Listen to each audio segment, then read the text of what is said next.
Hello, human peoples. You're listening to the podcast network of Gamefully Unemployed.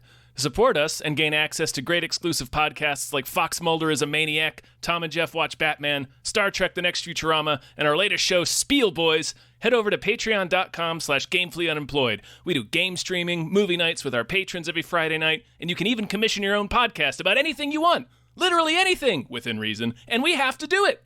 You are quite frankly out of excuses not to go visit patreon.com/gamefullyunemployed. That's patreon.com/GAMEFULLY unemployed, which is spelled like it sounds.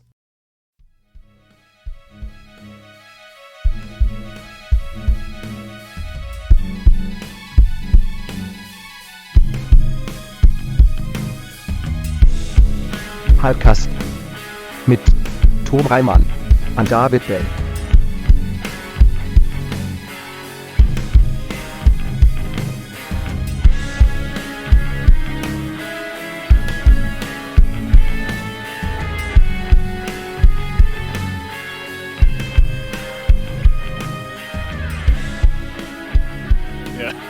Yeah, we're doing great. I can tell we're all excited to talk about Amityville in space.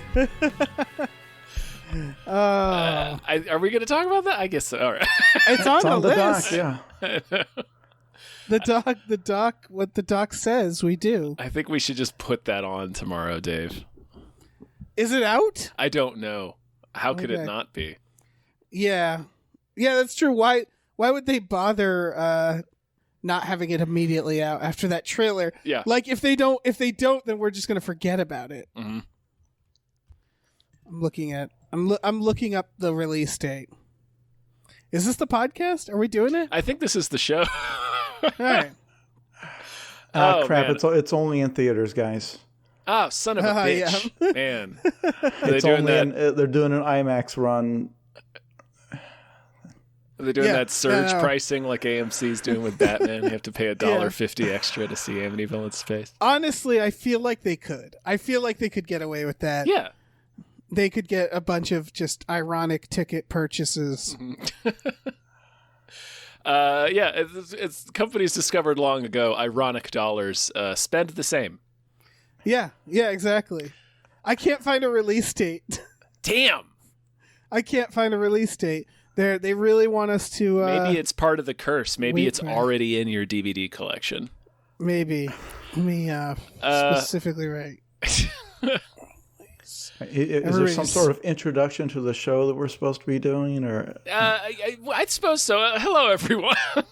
Hi. Hello to another episode of Hypecast! Hypecast. Oh, it's the show where we get hyped about stuff and things. I'm your co-host, Tom Ryman. I'm your other co-host, David Bell. Damn. And a third person. I was late coming in on my cue. I'm so sorry. I was looking at the doc. This is Jason Pargin, frequent guest of the show. And I think, because I lose track, because my life is just a blur of podcast guestings, but I think this is the first time I've been on when I have finally a different book to promote. Ooh, because what book is that? Yeah, I've had the same. I've been promoting the same one for the entire time that like all of the post-cracked podcasts have existed. So I've only ever been known for promoting that one thing. But the new one has gone up for pre-order, the new book in the John Dice at the End series called If This Book Exists, You're in the Wrong Universe. And it's up for pre-order any place that sells books, except for like grocery stores and stuff. Like it's got to be a bookstore. It's got to be some kind of a book I'm going to outlet. try it. Now that you said it, I'm going to try it. I'm going to go in the food going lion. to CVS. Yeah. Demand. Where they've got like 5 Tom Clancy novels and some James Pattersons. I don't know if they'll pre-order it for you, but otherwise, any place, any kind of bookstore, go up to the counter, pre-order it. They will be thrilled that you did that. Yeah, absolutely. I've already pre-ordered it. I'm very excited for it. Did you guys not have... I had a grocery store with a book aisle. I'm not even kidding. Like, is that weird? I grew up in a very small town where the closest thing I had was like 25 miles away. We had a Target that had an actual book aisle. Otherwise, I was restricted to whatever the drugstore had. We had a Walgreens and they had a little shelf of books.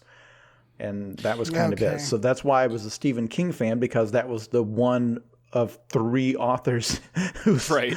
you Right. can reliably get all of their books new in hardcover. It was either it was him, Danielle Steele, James Patterson, and Tom Clancy. That's it. Yeah. Sounds about right. If you don't like any of them, you're out of luck. Yeah, no, the grocery stores where I grew up, it was same. It had like a single, not like a full aisle, but like a single shelf next to the magazine rack. Oh, Yeah. wow. See, it was also for me the most interesting aisle when you're a kid. Yeah. Because you look at a grocery store, that's it. That's the most interesting aisle for a child. And Yeah. it's not even that interesting. Well, they had the video game magazines on the magazine rack, and then, they would That's true. occasionally have, like, Stephen King books, or when I was a kid, they would sometimes have a Goosebumps book in the book aisle. Right. So If I you're was all good. set. Yeah. Yeah, if you're good, if you behave yourself, you can get this Yeah. month's tips and tricks, which will show you how to pick Bill Clinton in NBA Jam. These video game magazines, they were written with a 6-week lead time. I know. So they either had to speculate on games that were years away or else review games that you bought or didn't buy a month ago. It was a disaster. It was a real dismal industry. It's like $7 and it was just so much filler and fan mail and I had a piece of it wasn't fan mail, it was like a buyer beware thing, and I had a letter published in Game Pro magazine, except they credited me as being Tom Ryman from Silver Springs, Maryland.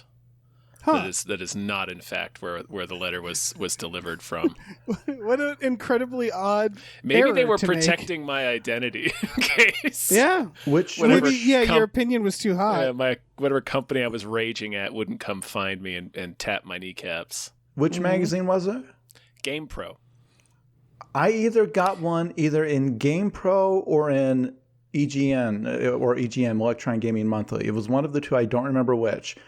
But they used to have every month a full page ad of when the new computer video game cards are coming out. At the time, it was like the Voodoo series. And they had this ad of a guy holding the video card up over his head and like lightning striking it. And the video card was like the size of a person because that was, That is a bodacious image. So I see why they would. I wrote a letter saying that these new cards are too big. Like they won't fit in a computer because that thing is the size of a mattress. Like I think it's ridiculous that they're not taking into account. And so they published it as like the dumb guy letter of the month. And I was very proud. I showed that to everybody I knew. Incredible. I think they both. I was gonna say I feel like that was EGM, but I think they both did that. They both did like the deranged letter of the month. That's such a good bit. Yeah, it's a solid bit. Oh yeah. God, remember when there was we're already derailed. There was a radio station where I was that would open up the phone lines for a minute, and you could call in if you got in, you could just yell whatever you wanted. That's a bad idea. And that was just I think there was like a 10-second delay. Okay. Where if you say something that's they would have learned that lesson within the first 6 seconds of the first Very time true. they did it. But that's just like how we did things before the internet. That was what we had to resort to, and it worked. Yeah, just fine. And we all got by. This leads to one of my truly unpopular opinions. When the kids today talk about like how much better life used to be, like how was I cursed to be born in the disaster times? My unpopular opinion, because they like, well, yeah, we got better TVs now, so what? We've got the internet, but it's like no. The internet utterly changed every single little teeny tiny thing about my life from top to bottom, and for the better. I cannot fathom, like, if you're trying to measure the economic impact, like what would you have to pay me to not have the internet for the rest of my life? I couldn't put a number on it. To be totally cut off from all the people I can only talk to on the internet, to be totally cut off from all the information sources I can only get off, to get back just to where I was living in 1996. Right. It would be in the millions of dollars. It's like, no, I even then, I don't think I would do it. The loss of quality of life would be too great. Right. You'd have to pay me enough so that I could afford to create the internet. Like that's what it would take. Yeah. Yeah, no, for sure. Like, I don't know where I would be without the internet, and that's a weird thing to say. Like, who would have ever let me write books for a living if it was the old way where you have to, like, pitch the book to a publisher under a cover letter, and it's to some guy in a dusty office with a stack of 8,000 manuscripts that weirdos have mailed in. Like, right. I didn't have an English degree. Like, I had nothing. It would just been a total cold call mailing of this pile of words from this weirdo. Like, there's no chance. Yeah, I remember printing out scripts and putting them in envelopes and mailing them. And these stories of like, yeah, you have to physically go to these places if you want to like get a shot at making it. You have to like track down people and bother them when they're walking to their car and stuff like that. Like that was the only way to like get noticed at like in at least with like screenwriting and stuff like that. It's a nightmare. Thank God for the internet, you guys. Honestly, yeah. Yeah. And I guess I tried to draw my own little comic strip, and I made my mom drive me to the copy store so that they could, because you draw them big and then they get shrunk down to be in the newspaper. Right. So I would draw them huge and take them to the copy store to have them shrink it down. Oh yeah. Good God. So not to sound like a parody, but literally in my day, we didn't have YouTube. We had to literally sit on the street and hand out DVDs of things we made, which is something I did. It was literally like, here, you want to watch this sketch I made? Here's a DVD I burned. Like that was a thing I did. Man, whoever took those DVDs is really throwing the dice there. Whoever went home to watch that was a pervert. Like you automatically knew it was a fan you didn't want. Dave 100% sold a DVD to the BTK killer. Just to realize it.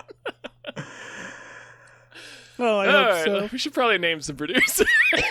Yeah, let's name some producers, and then let's get into the trailer. So big thank you, new producer, Heathcliff's Helping Hamfuls. That's Ham, Ham Fulls. Thank you very much. Solid. Welcome, Heathcliff's hands and ham. Yep, hams. And the concept of being full. Yeah. Thank you to the conveniently placed self-destruct button on the top of every baby's head. Always a pleasure. Thank you to Lef. Thank you, Lef. Thank you to Samuel Beckett's Donuts and Mortgage Emporium. Thank you to Ryan, the Silly Money Goose. Thank you to Snapper Carr, Punches God in the Dick. Thank you to @NerdNumbers. Thank you to Mike the Lurker. Thank you to DJ Finney. Thank you to Dracula, the bus driving vampire. Thank you to Brockway Loves the Meat Millie. It's true. Sure Thank does. you to David Knife Boot Henson, the Return of Knife Boot. Return of Knife Boot. I was about to say he hasn't been here in a while. All right, let me jump in here. Thank you to Grumblebee. Thank you. Thank you to Screaming Horse Pyramid. Thank you to Look Mom on a Podcast. Thank you. Thank you to Seismic Charge Noise. Thank you to Deborah's Awesome, Barbara's Great, and Cancer Can Go to Hell. Thank you. Thank you to Numino Ultra Microscopic Silico Volcanoconiosis Jones. Thank you. Thank you to the baby from Eraserhead. Thank you. Thank you to Chiz Lily Tits. Thanks. Thank you to these 7 Bs. Thank you. Thank you to Breezy Ruizy. Thank you to Davy Francis for the Revenge. Thank you. And thank you to MVB. Thank you. All right. Whew. Now, another milestone is in the last few appearances I've been on, we've done like a roundup of where have our COVID movies gone? Like what were all the blockbusters had to be delayed and delayed and delayed again, like Top Gun, the Top Gun sequel and all those, like where have they landed? That's, I think, pretty much over, God willing, unless a new play shows up. Yeah, you made a list here, and it's like getting smaller, the list. Like we're cleaning up. Right, it used to be like, when we first did this, I think 2 summers ago, the list was all we talked. That was the entire episode, was just the list of all the movies that got delayed. Yeah, because 2020, they had to push everything. Like the entire summer of 2020 got just jettisoned back into the future, and some of that stuff landed in 2021. Some of it still hasn't come out. Like Mission Impossible finally arrives next year. That was supposed to come out like 2019 or something like that. Like Top Gun definitely was. Top Gun was November 2019. So that one, we're never gonna. That's I made that joke last time. We're never gonna see this movie.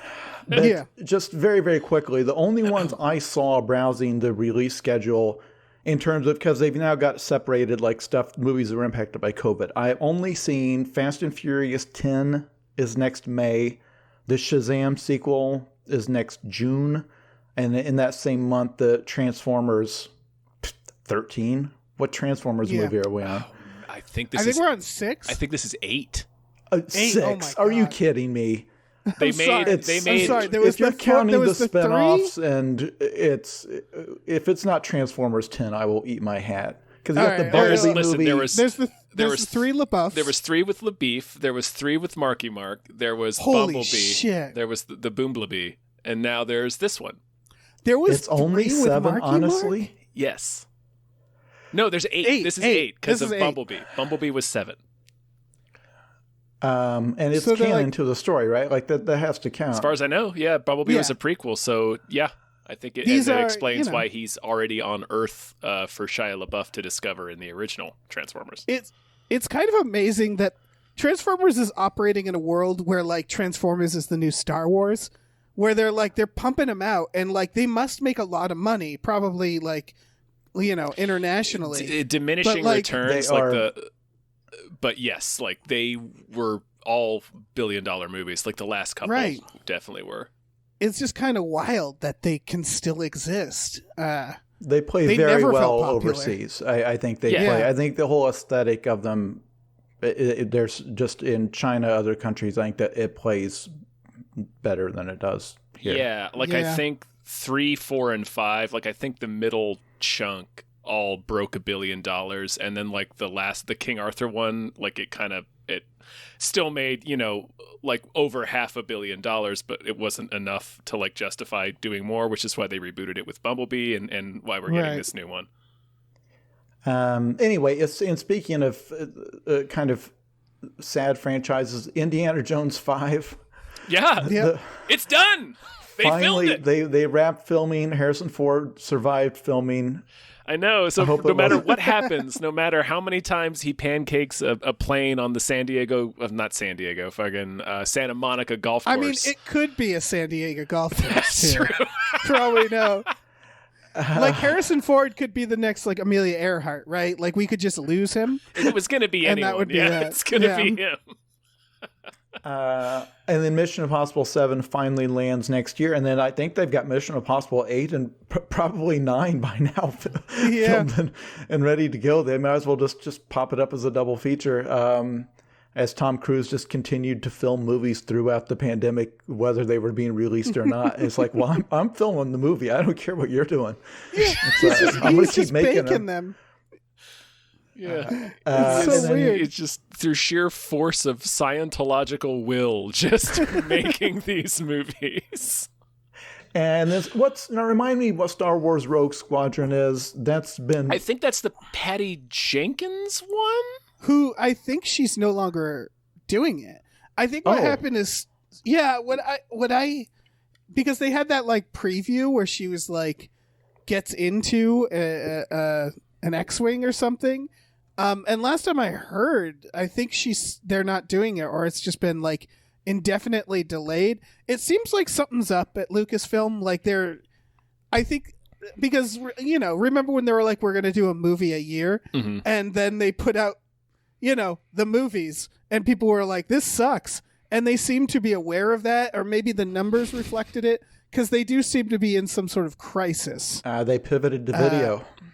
Yeah, they exactly. They literally pivoted to streaming video. And I think all of the people that would have been working on these movies, they're all doing scripts for Mandalorian season, whatever. Right. I think it's kind of an open secret now that the Boba Fett season was supposed to be the James Mangold Boba Fett movie. Interesting. And then it became that show. And from what I hear, I haven't watched it, but what I hear is like more than one episode is like devoted to the Mandalorian. I think Yeah, halfway so, like, through the it's- season, they just decided to...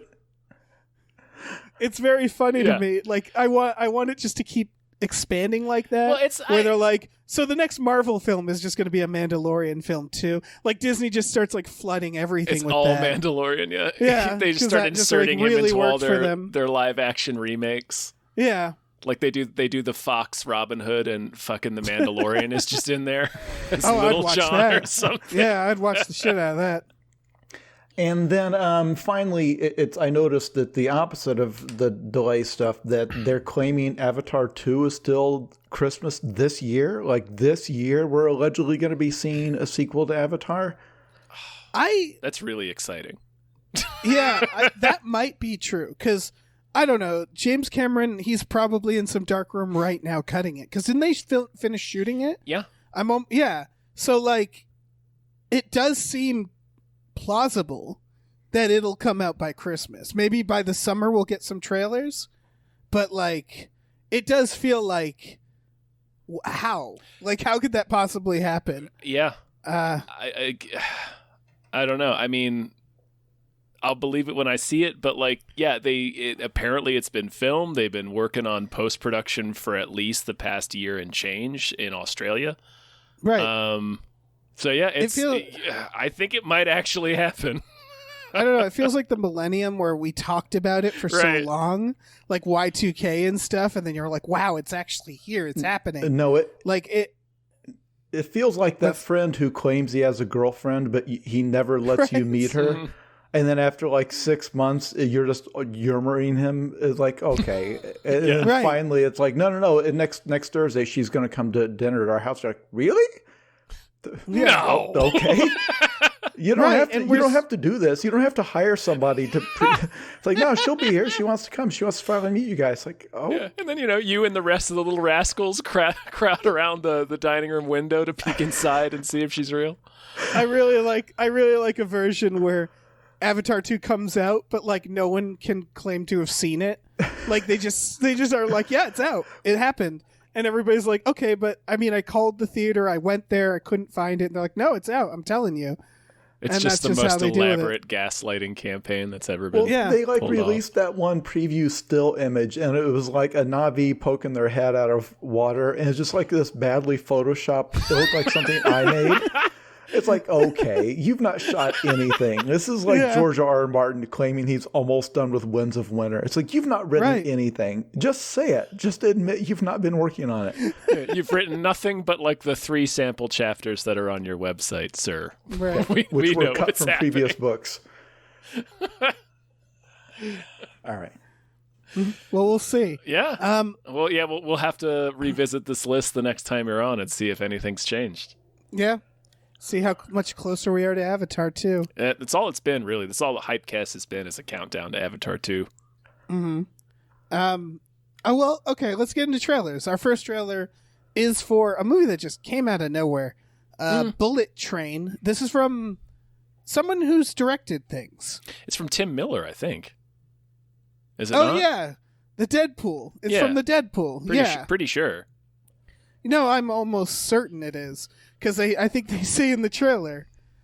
This apparently has Lady Gaga in it. Is she in the trailer? Now, hold on. It specified the director of Deadpool 2.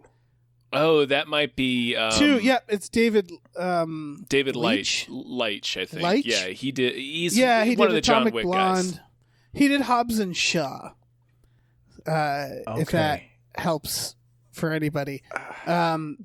And yeah, he's uncredited for John Wick. I assume he just did the stunts or something. I don't know. What do people think of that about this?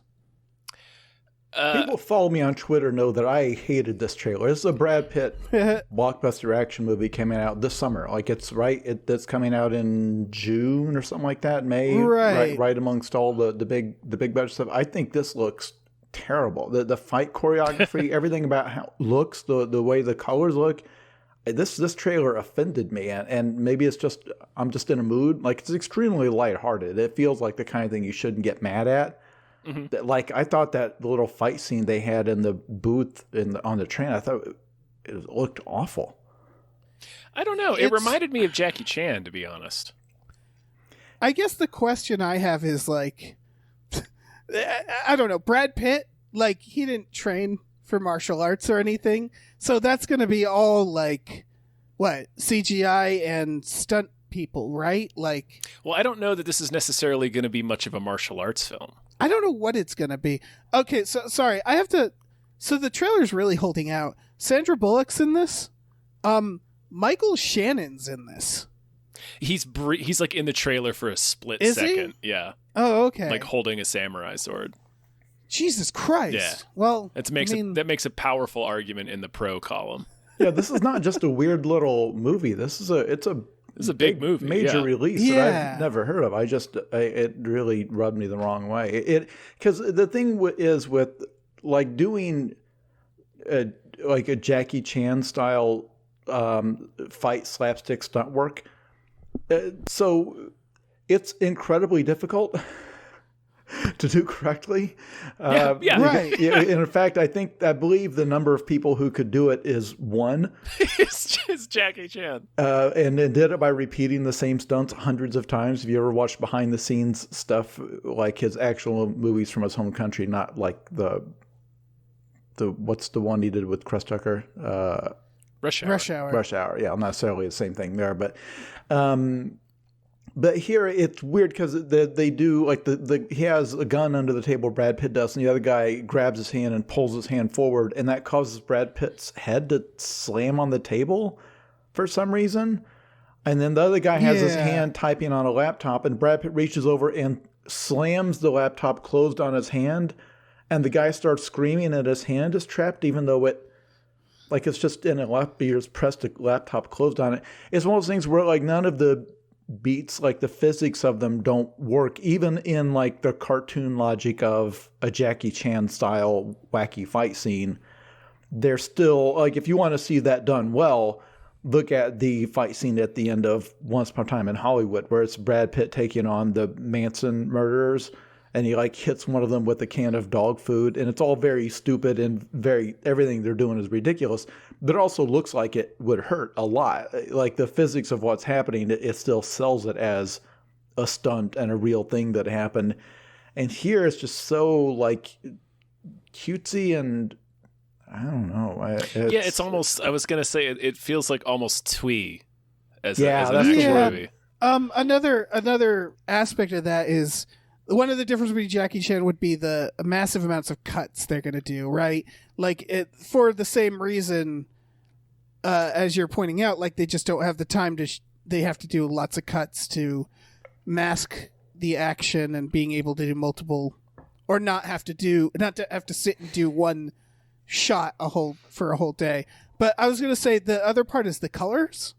The colors are it's the Netflix color scheme where everything is like kind of a little too bright. Is it yet oversaturated? Somehow also, is that the word? Yeah, I don't. Somehow also too dark, where it's like oversaturated, but then they turn down the brightness, so it's like doesn't feel quite like reality.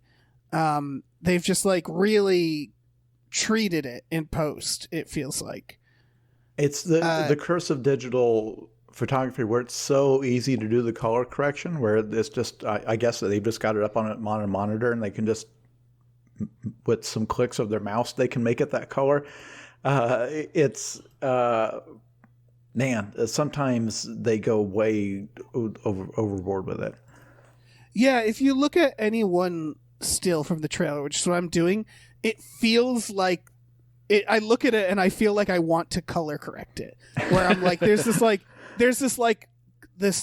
kind of like fog of blue over everything at the same time of it being like everything's colorful, but everything's like a little gray at the same time. And it's like, man, if I could just take any of these shots and put it into Photoshop, I can fix this right up for you guys if you want. Yeah, it's weird. I don't know. It still looks fun to me, but yeah, I get what you're saying. It's a weird type of action. It's almost like the Smokin' Aces style too, like that we were doing more in the mid 2000s, where it's like cartoonish action that's also violent, and that was very hit or miss, like ridiculously so, I would say. Yeah, I don't know. I'm not quite as down on it as you two. It's a simply great cast. because Yeah, How it's a bad can solid it be with that cast. cast? The director is, he's one of the John Wick guys, so it's like, well, Yeah. He understands who's the how to writer? do action. I don't know. I can look that Let's up. find this out. It is. It's based off a novel. Yeah, I don't recognize this. Zach Olkiewicz. Don't recognize his name. They wrote Fear Street Part 2, and they were the producer of Lights Out. And that's it. That's it. Oh, that was So that was they're the best a of the newcomer. Fear Street movies. Yeah. And, they didn't write Lights Out, so the Fear Street also had this look too, I thought. It's the Netflix It color looks. scheme. It looks. Yeah, and I think we can possibly. I think you can probably chalk a lot of that up to what Jason was talking about. It's just in the age of digital post production, but it does kind of look a little cheap, right? Yes, it's a weird. Apart from the presence of the cast, which again doesn't mean too much now when Netflix is spending hundreds of millions of dollars on original movies. But yeah, it looks a little cheap. It's we go through phases, everything was green for a while. Mm-hmm. And it's funny to me because then you go back and you look at like the 90s or like the 70s and you're like, yeah, just use colors. Like they were doing it for a while. And then once digital, once we shot in digital, we were like, oh, we can make this all sorts of colors. And it's like, no, just the regular ones are fine. Like, unless you're making like a very specific type of movie, just make it like the regular world, like with your eyes, you look around and you go, all right, yeah, make it look like that. Like colors. Yeah. Unless you're doing something very specific, which this doesn't seem to be doing, and it does. Yeah, it does create like, a weird cheapness that's very accurate in my head. Yeah, I was still like, I did accuse this movie of being twee, and I guess that's still stand by that. But this tickled me a little bit. It's just a trailer. It could be just a trailer. Turn me off. Yeah, and here's the thing. Think of it this way: you do an action movie about like a hitman on a bullet train. Mm-hmm. 9 times out of 10, that's like a Liam Neeson straight to streaming. Oh yeah, right. And so like you take that premise and you go, well, what do we do with this? You make it fun. You try to make it funny. You do like that's what they're doing here, right? They're trying to do something that's like, yeah, it seems like the broad plot is probably pretty straightforward. Yeah. And then they're going to just try to make the actual moments fun, which is like, yeah, that's what you would do with something like that. Whether or not it succeeds, we'll find out. But yeah, it's a weird trailer. I think it does some stuff right and it does other things not right. Yeah, I will agree that the action's a little too slapstick. Like it doesn't land the way it does in a Jackie Chan movie where he's still doing goofy kind of clownish things, but you get the sense like when he's flipping that ladder around smacking people, you're like, yeah, that would hurt. And also Brad Pitt's hat. It's hard for me to get past that hat. No, yeah. The hat's a big ask. Yeah. Yeah. It's one of those things only Brad Pitt could maybe make that hat Right. If you work. saw anyone other than Brad Pitt wearing that hat, you would assume they were buying beer for minors.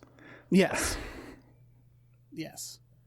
Well, That's a weird all right, hang-up I have is when an extremely good-looking actor will dress up in some way. It's like, look, we made them nerdy or ugly. It's like, no, you didn't. You didn't. It's just Brad Pitt in a goofy hat. You're flaunting the fact that he can wear anything. Like, if anything, it's... Anyway, all right. It doesn't diminish his Brad Pittness. We're 34 minutes in. We've done one trailer. all right. Well, let's talk about this next one, which I also have a lot to say about, which is the Adam Project. Yeah, this is the Ryan Reynolds time travel movie he's doing with Sean Levy again. With his own, it's himself. It's him as a kid. He's got to go back into Mark Ruffalo's his dad. Right. My only big note about the trailer, not about the movie, is that like don't cover it with people saying it's the next Back to the Future, it's the next Ghostbusters, because that feels like man, like, just quietly be the next Ghostbusters or Back to the Future. If you have to announce it, then you might not be. Are you talking about like the critic polls or whatever? The blurbs? Yeah. The blurbs. Again, that's the trailer's fault. It's not the movie's fault. It's just like I don't know, man. It tells me that they are afraid of something with what they have to show, or something that has not tested well. I don't believe they have faith in the movie if they're really pushing that, where they've dug up some critic's quote or whatever, instead of just showing us, like, letting us be intrigued by the cast and the premise and the visuals and right. And I think what they're saying is that it's a mix of sci-fi and comedy, right? And that's like kind of more something kids can watch, which when you look at Back to the Future, you're like, wow, what the fuck is that film? You know, like, film. Yeah, the major plot thread involves the main character's mom trying real hard to fuck him. Right. And so I think that's what they are saying, is like, this is just a lot of stuff. I think a lot of different stuff together. I have a slightly different but no less cynical take on why they were perhaps littering the trailer with those blurbs, and it's because this is an original project. This is not based on anything. It's not a pre-existing franchise. So I think the current landscape of blockbuster filmmaking is so dominated by franchise culture that they're scared of people not caring because this is its original IP. That's so tragic. No, it's going to be like Ghostbusters. It's going to be like Back to the Future. You're going to like it. Give it a chance. Oh God, yeah, that's probably true. Yeah, and honestly, like that like this, it doesn't. I'm lukewarm about this movie, but that would be great, honestly, if it succeeded, because of that reason. Like Free Guy's the same way, where it's like, I didn't like Free Guy, but it was like, well, it's the Truman Show, but it is an original story. Yeah, and I mostly liked Free Guy. Sure. And so this is the same people. Yeah, and I feel like Sean Levy, I'm looking at his history, it's like he's been desperately trying to do. He made Real Steel. He directed a lot of Stranger Things. Yeah, it's like he clearly is like, hey, like he's not complaining about superhero movies. He's just quietly trying to make his own other thing. Movies. Yeah. I almost feel bad that like it hasn't really worked. At least Free Guy didn't really do much for me. Real Steel, on the other hand. Beautiful. It's a perfect motion picture. Perfect film. Yeah. I am getting a little sick of the Ryan Reynolds bit that he does in seemingly every movie. Like even this has a little fourth wall breaking moment, like in this trailer, like a minute in, where the young version of himself is asking about, how does time travel work? Is it the parallel dimensions thing? And he's like, we've watched too many movies. And I don't know. It's you don't have to do that in every single, like that's Deadpool's thing. That's Deadpool. That's the entire premise of Deadpool. But it feels like ever since Deadpool became the biggest grossing movie ever, that it's like, well, people only want me to turn and look directly into the camera and make some, because that was a lot of Red Notice. It felt like he was just him commenting on how the plot made no sense. That. Yeah, that sounds like a nightmare. But yeah, like remember when he'd do something like The Voices, which was like a really weird film for him to do. Like remember, he did. He was always kind of this, in Blade Trinity, he's still joking. He had a 20-year career before Deadpool. Yeah. But it does feel like now it's like, listen, Ryan, just literally do the thing, and here's a bag of money. And that's it. And that is like, I'm scared. I am scared he's going to sort of fall into that. But at the same time, like, I don't know, there tons of actors do that. You know? He's not the first person to. Money does he need? He has that gin company. He has a cell phone company he's bought. Isn't he worth like $600 million or something like that now because of the way he's invested in all these companies? It's like now's the time to just do the incredibly weird movie that no one would allow. Like, you could just finance it out of pocket, even if a studio doesn't want to make it. You could get some of your billionaire friends together and put together $120 million to make the incredibly weird, like, buy some property only you are a fan of. And say, write some obscure comic that he likes. It's like, no, I'm just going to make it. I'm going to do the George Lucas thing. I'm going to make it myself. He could do that. And it's just weird. It's like, of all the times in your life to get boxed in, you're boxed in now when you have infinite money. I guess you never stop trying to make more. I don't know. I'm not calling him greedy. It's like, is this what he wants to do? I don't know. Maybe it is. Maybe he always dreamed of being this. I think there's also an element of, like, actors will get... I don't pity him, but actors will get stuck, right? Like, where they might even want to do other roles, and they're just not getting those roles as much, for all we know, he auditioned for, like, Dune, and they were like, no thanks. Yeah. Like, maybe this is just what he gets, what works for him, what his agent is pushing on him.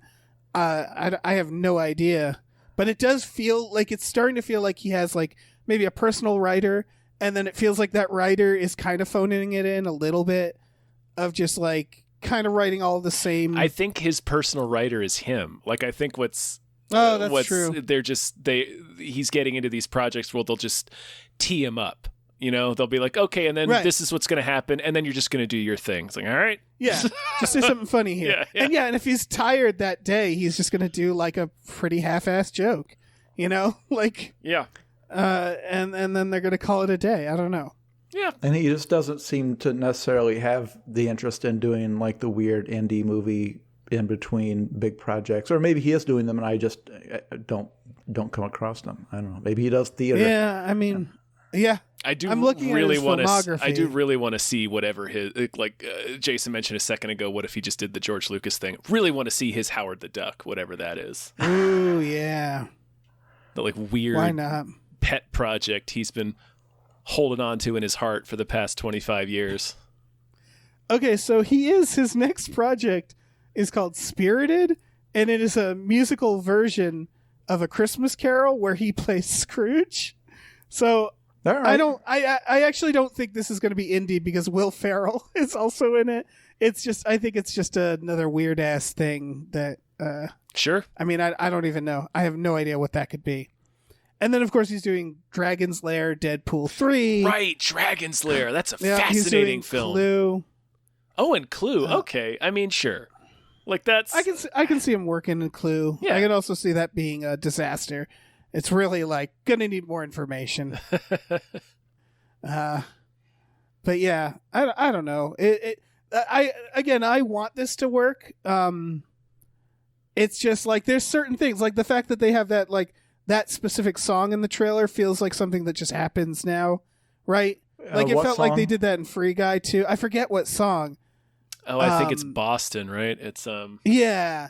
It's that thing that we love to do now and we've been doing this for a while, where it's like, oh, remember this old song and how great it is? We're going to ironically put it in this movie or trailer. It can be done well and it can be done less well, because I feel like in this case it's like, yeah, everybody knows that song, as opposed to like Peacemaker, where it was like, I genuinely don't know these hair metal bands. Yeah, thank you for introducing me to them. Yeah, well, that's kind of part of James Gunn's thing, which he, it's a Tarantino also, right, where it's really good at the deep cuts. Right. But then there's the other version where they're right. like, oh, isn't it funny we put Don't Stop Believin' in our trailer? And it's like, not really. Well, I mean, I don't think Boston's Long Time is going to become Don't Stop Believin'. Yeah. That was the song, though? Yes. Any other thoughts on the Adam Project? It's theaters only, right? Like, I guess we should be mentioning for the listeners, are these coming to Netflix or are these in theaters only? I think this is a Netflix movie, but they are putting it in theaters for like a couple of weeks before it hits Netflix. They're doing the Red Notice thing, and I think they did it with another couple of, like, Mank. This is a Netflix, March 11th. It's wild now if you watch other trailers where they literally have a voice come on and go exclusively in theaters, which is new, you know? It used to be that you'd assume that. Nope. That's kind of neat. Nope. It is remarkable how quickly our expectations shifted. Yeah. Yeah. I get it. Yeah. All right, well, this next trailer is for, man, I've been trying not to The Secrets do too of many of these trailers. Dumbledore, Dave. Yeah, Fantastic Beasts, The Secrets of Dumbledore, that doesn't seem to involve Eddie Redmayne.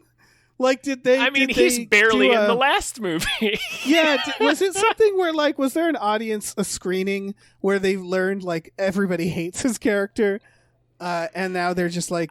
slowly because he was like the main character. Yeah, the he's first the one. guy that wrote and there's also no Fantastic Beasts. Like, we've also left that behind. Like, We sure have. I think this is another this series, this prequel Harry Potter series is another thing like the new Star Wars, like we were talking about with Lucasfilm, where it just they don't know what they want it to be.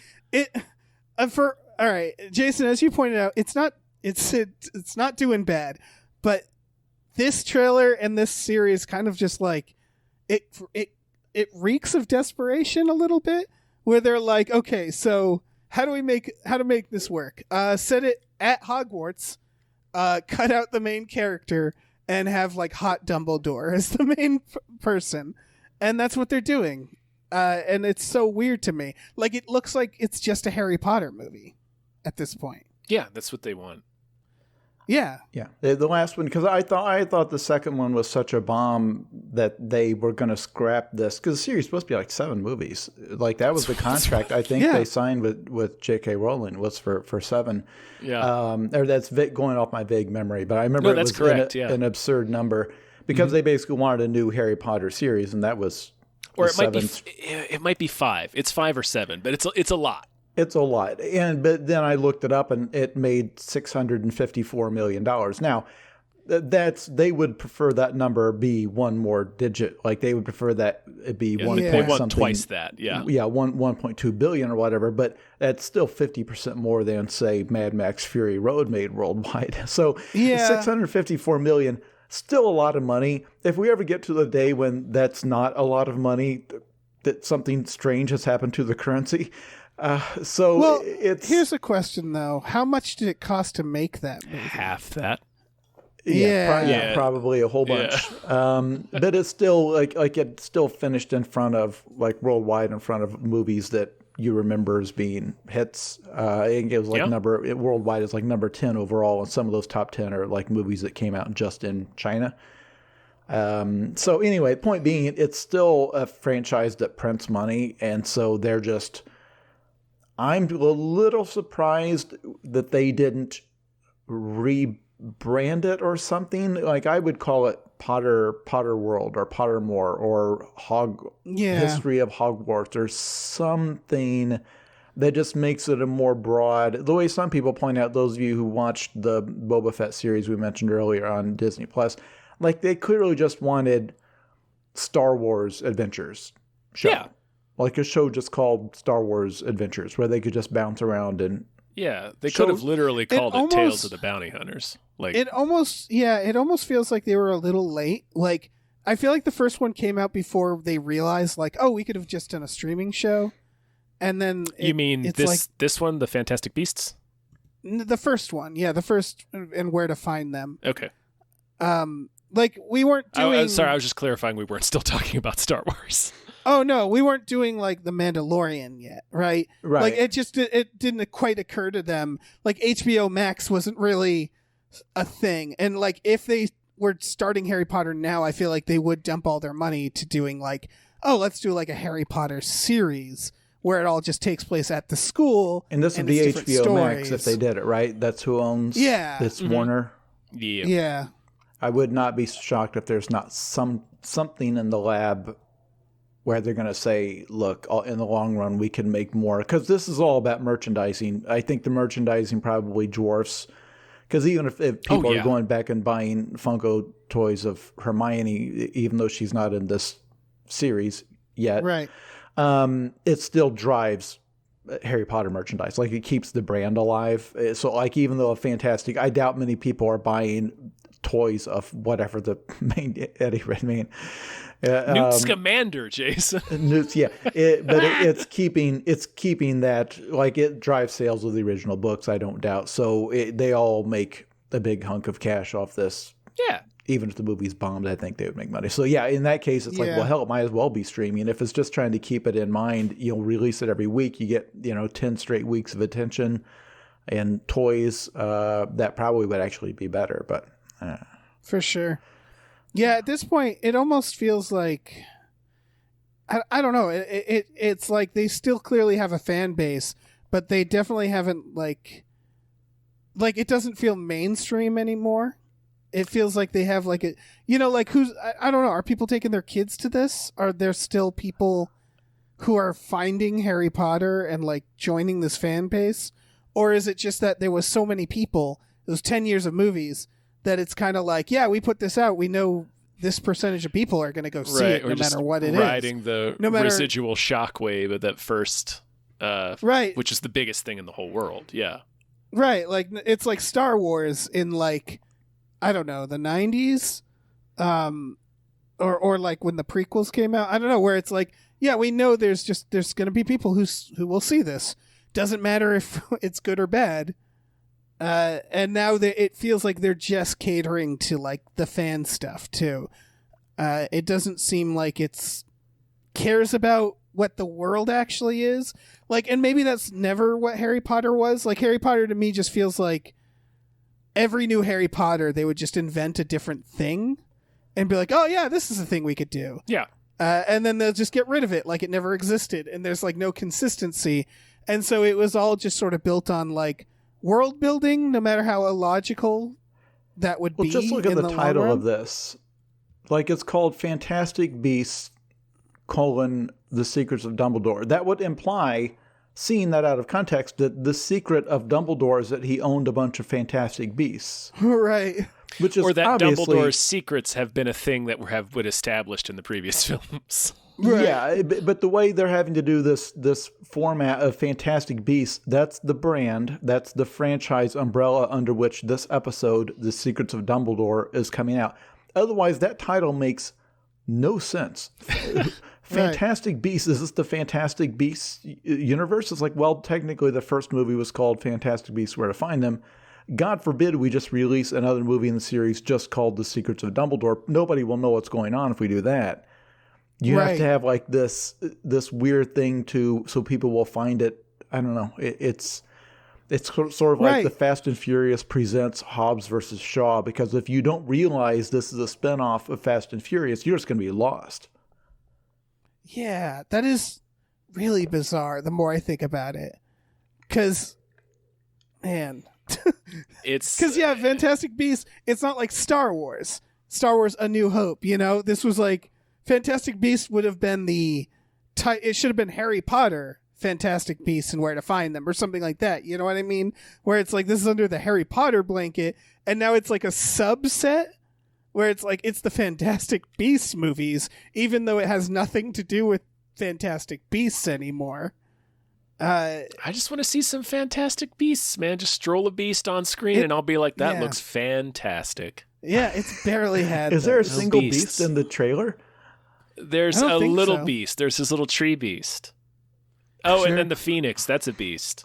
There's a little phoenix. Yeah. Dumbledore's phoenix shows up in the end. So the same amount of beasts is what were in any Harry Potter movie. Exactly. There's the beast quotient has not increased.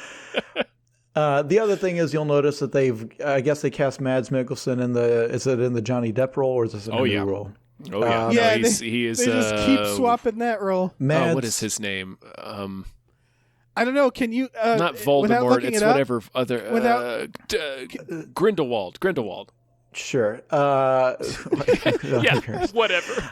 If anything, please take this opportunity to go look up Mads Mikkelsen's movies on streaming that he made back in his native Denmark, because they are fantastic. And he does the thing where he will take a paycheck in America and then go make an interesting movie in Denmark with the same directors and co-stars he's been working with for like 25 years.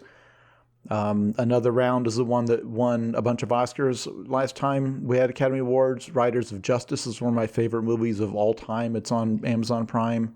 The Hunt is an actual classic of cinema. They are great, subtle performances. He is an incredible actor. And then he will come to America and play a Marvel villain and get a giant payday and go back to Denmark. And as far as I can tell, like he doesn't know what Twitter is. Like when people tell him like, "Yeah, have you seen that meme?" He like doesn't know what a meme is. He doesn't use social media or own a smartphone. So he's like living the dream. He's making actual art that he wants to make. And then also is very wealthy and then also doesn't care what anybody says about him. It's wonderful. He's nailing it. He's like Anthony Hopkins. Yeah. Like, he's like, all right, I'll make a Transformers and then I'll make a bunch of Oscar movies. Yeah, it's like a heist where like he just comes here, takes a bunch of money and leaves. Yeah. That also gives everything in the performance. Like he's going to give you Anthony Hopkins. He's going to do the role. He will show up in Westworld and he'll be the absolute best thing in that whole series. But then he'll make something that you haven't seen. Anyway. Yep. Speaking of, high quality. I bring this up for a reason. I'm setting up this next thing. Yeah. Next trailer. I only put this on because of the poster and Kevin Dillon's both giant and tiny head. A Day to Die. His head is a marvel. It really is.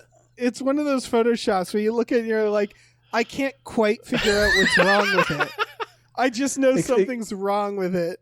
Explain to people what this movie is, though. This is I've done a Dog Zone episode about this, and then Red Letter Media just did a whole retrospective video on it. So I guess the word is out now. But this is part of the Bruce Willis. He's in 11 movies this year, according to IMDb. 11, and they're these ones where he's available for 48 hours. This is a famous thing. You get him for 48 hours. $1 million a day is what he costs, and then you have to figure out how to make him the star of your movie with what you can shoot in 2 days. And also he won't do anything very strenuous and he won't do any stunts or anything like that. Right. It's like a film school challenge. Like they used to do stuff like that where they're like, you have to make a short film, but you have to use this prop and here's your theme. You have 48 hours. Go. Doesn't like Coppola do that to challenge? Like he'll just randomly say, okay, I can't do this in this movie. Like And it's like clear from this trailer and like all of the other clips you see of these Bruce Willis movies he's cranking out right now that it's not even just that like you only have 48 hours. You have 48 hours and like one room. Like Bruce Willis will only be in one room. He's not going to leave that location. So this is a $3 million, I'm guessing, action movie where $2 of that million was spent on Bruce Willis. Maybe just $1 of that million. It's got Frank Grillo in it. It's got, as we said, Kevin Dillon. If you look at Frank Grillo and you look at Bruce Willis or IMDb's recently, they just line up. The two of them have just gone into business with this assembly line of... Yeah. What's interesting with Grillo, anyway, is... Because I can't speak for Bruce Willis, but Grillo has done a bunch of interviews. He would do a lot for Collider while I was still working there, and he's pretty upfront about, like, this is just, like, his job to him. Like, he doesn't think about, like...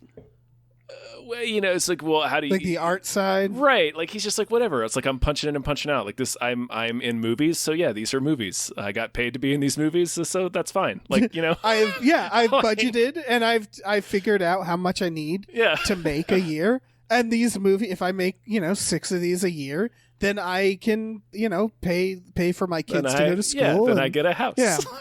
Kids go to college. Nobody is criticizing him or the camera people or, the people running sound on this. That would be like going to a restaurant and like yelling at the cooks back there. It's like, does the world need more chicken sandwiches? It's like, I don't know. It's my job. That's what you ordered. It's like, it's like I'm not out here trying to break new ground in food. They posted a job and I took it so I can feed my family.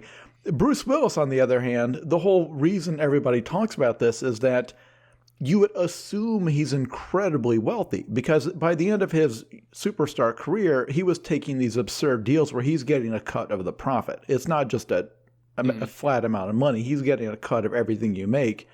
And this guy made many, many, many blockbusters in his career. He didn't make 3 or 4. He made a lot over a long stretch of time. So the whole thing is like, if he's this tired, can't he just travel, like just chill out, show up in a sitcom every once in a while, or to go do a talk show or something for fun if you want to stay in the public eye. But why do this?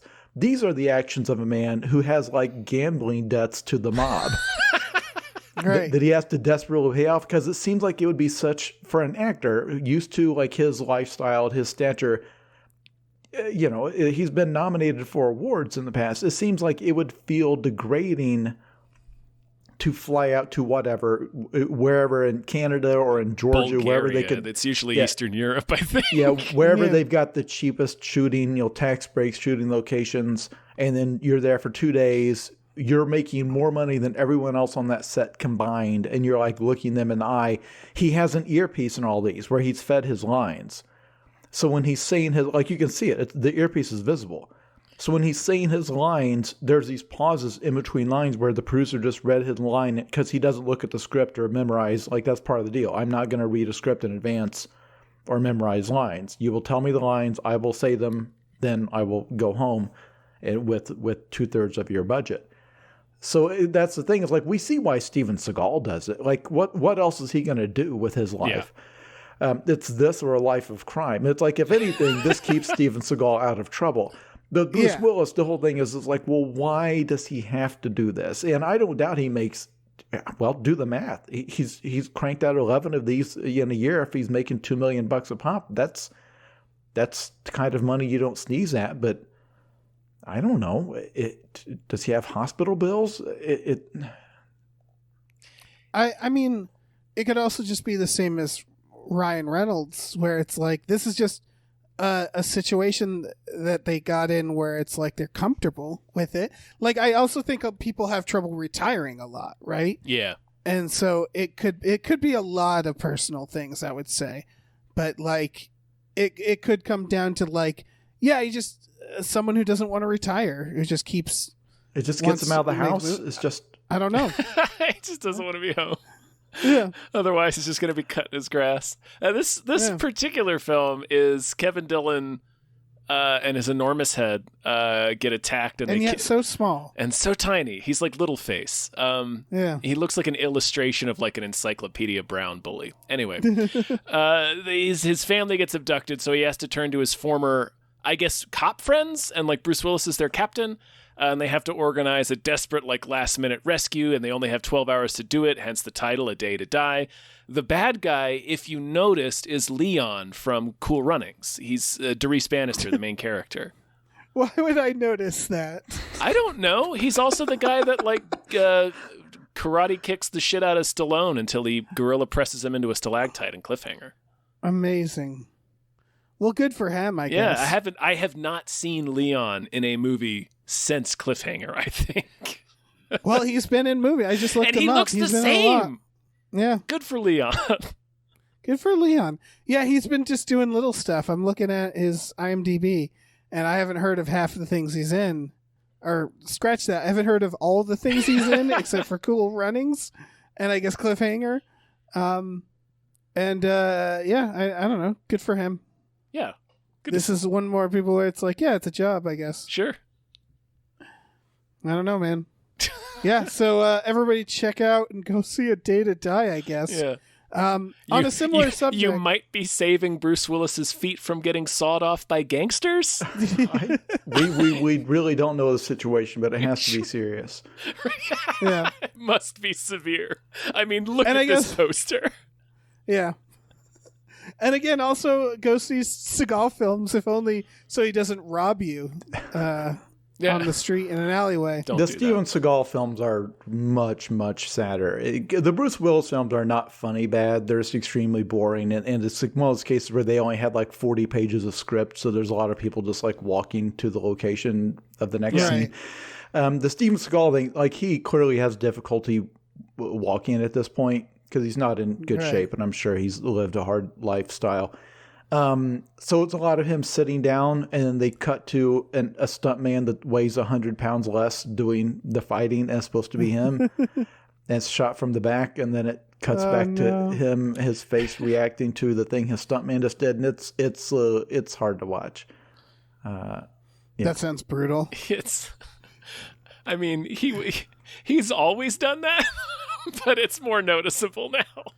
Right. Like there's this, I just wrote about, one of them, like Marked for Death or something. It's one of his early ones where he's fighting a bunch of, like a voodoo priest. They're always drug dealers. Anyway. It was a different time. Yeah, in these movies. Yeah, it was a whole other thing. But like there's several moments where it cuts to what is clearly a stuntman in a Steven Seagal wig. So. Beautiful. Yeah. Just to do the simplest fighting. So it's, that's always been Seagal's bag. Anyway, sorry.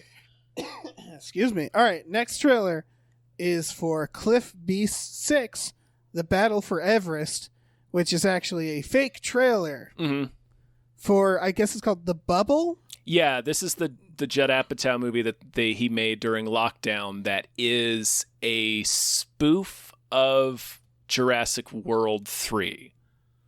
It's like this is the one. You remember we got all excited about this because David Duchovny is playing Jeff Goldblum in this movie, basically. He sure is. Yeah, so I do enjoy Jeff David Duchovny playing Jeff Goldblum. So this movie was inspired by the cast of Jurassic World 3 being locked down in a hotel during COVID. But the movie takes place like in the hotel. It's not. The movie is not a parody of the actual special effects because this has a budget of like $10 million, something like that. Like this is going to be about a bunch of actors getting cranky with each other. Mm-hmm. I would have preferred to have just seen a trailer of that.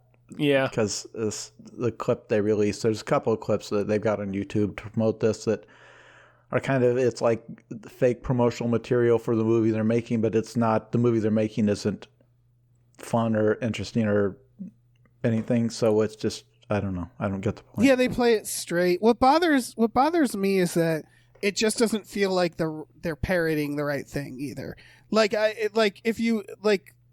This looks like they're parroting sci-fi original series because they didn't Cliff have the Beast budget 6. to make it look like Jurassic World 3 or whatever. And I actually, there's a few things that frustrates me because I always thought there'd be a funny series in a fake behind the scenes documentary for like a big budget film. So like you could do it all where they're shooting on green screens, like a fake Star Wars prequels basically. But like you have to get it right, and it sounds like they just had a hotel. And it sounds like it's not about the movie itself. It's about just the people bickering with each other, I guess. And then the movie itself doesn't feel like a correct parody of Jurassic World 3. So it all feels a little off, And then like, I don't know, I was watching the behind the scenes where it's like interviews with them and stuff. It feels like they didn't do second takes. Like it just feels like they were all in a hotel and they were like, let's shoot something. Yep. And they didn't like, is that what happened?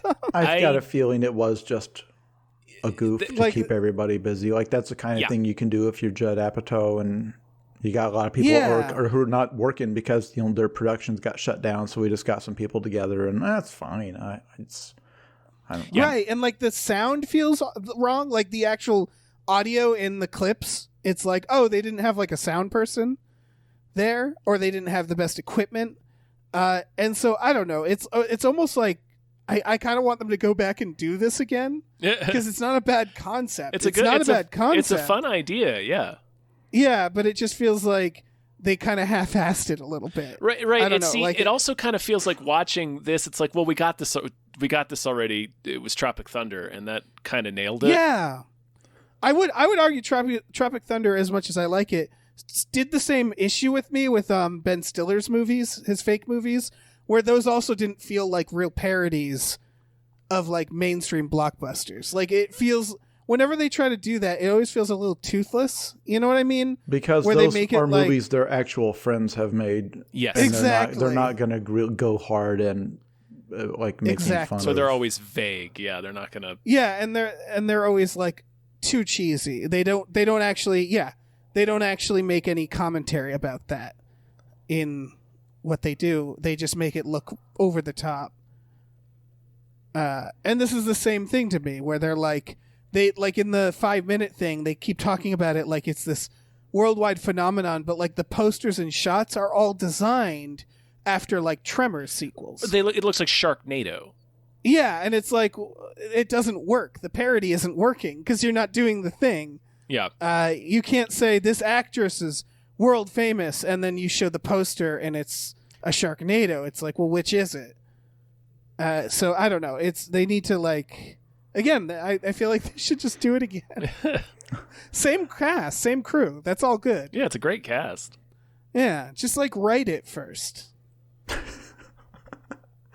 Yeah, I don't know. I don't have anything. I also don't really care for Judd Apatow. So right, I'm excited. Yeah. Wait, what's the last really good movie he's made?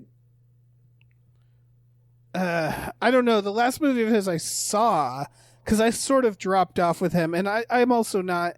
I'm pretty neutral on him. I know like his stuff got pretty problematic after the fact.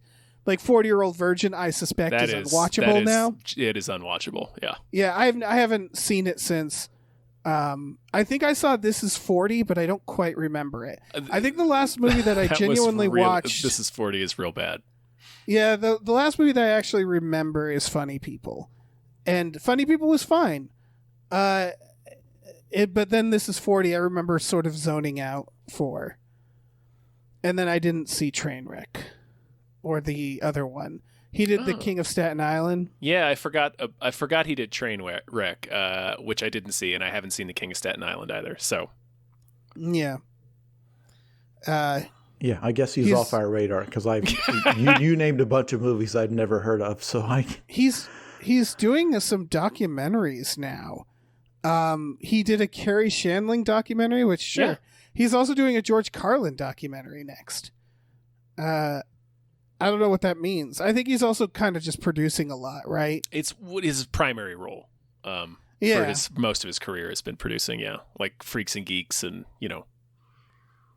Right. Yeah, he's doing great. He's doing fine. Yeah, he's doing fine. I mean, like, just of the stuff he has personally directed, I don't really care for. And, like, the Apatow style of comedy, I don't really care for. So it's like, I don't know. Yeah, it's sort of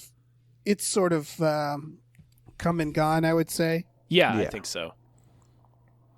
But I don't know. I really like this premise. It just, and so far nothing in the promotions. Like I didn't laugh once. And again, the cast is amazing. We didn't mention Pedro Pascal's in it. Like it's a fucking great cast. So far, nothing. Are they serving as a cast, or are they do they just get together and make it? Did they just like improv? They just goof around, and I don't know. That's fine. I don't know, man. Next trailer is for, where are we? Master. I'm trying to remember. This is a horror movie, right? Yeah, this is the one about, this is with Regina Hall, that it appears to be flashing between two different timelines, or her as a student and then her later as I think the headmaster of a school. Based on the description, I think that's not the case. They're two different characters. Oh, they're two different characters. Okay, it was a little hard for me to follow. Because it's like, it's because it's portraying like two different kinds of racism. There's the new headmaster dealing with the power structure, and then there's a student dealing with catching it from other white students. And then the place is haunted in some way that I would assume ties into race or the history of the place, and how like that shadow looms over the present, and you can clearly see like the symbolism in it. But it's like a lot of horror trailers these days where they don't want to give away too much. I get that, and that's better than the alternative, definitely.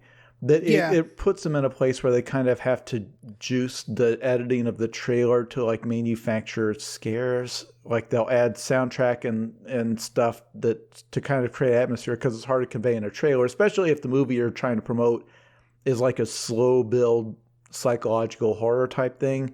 It's hard to cut that into a trailer. I can imagine it's a nightmare trying to. So it's just so hard to judge. We've got another one a little bit later. This But this kind of got one- the same problem. Like this may be like an Oscar type movie for all I know. I just don't. For the trailer doesn't tell me a lot about what the movie is. That was what was kind of incredible about this trailer is I'm not even sure if there's ghosts. It withholds so much that I just don't know what the threat is.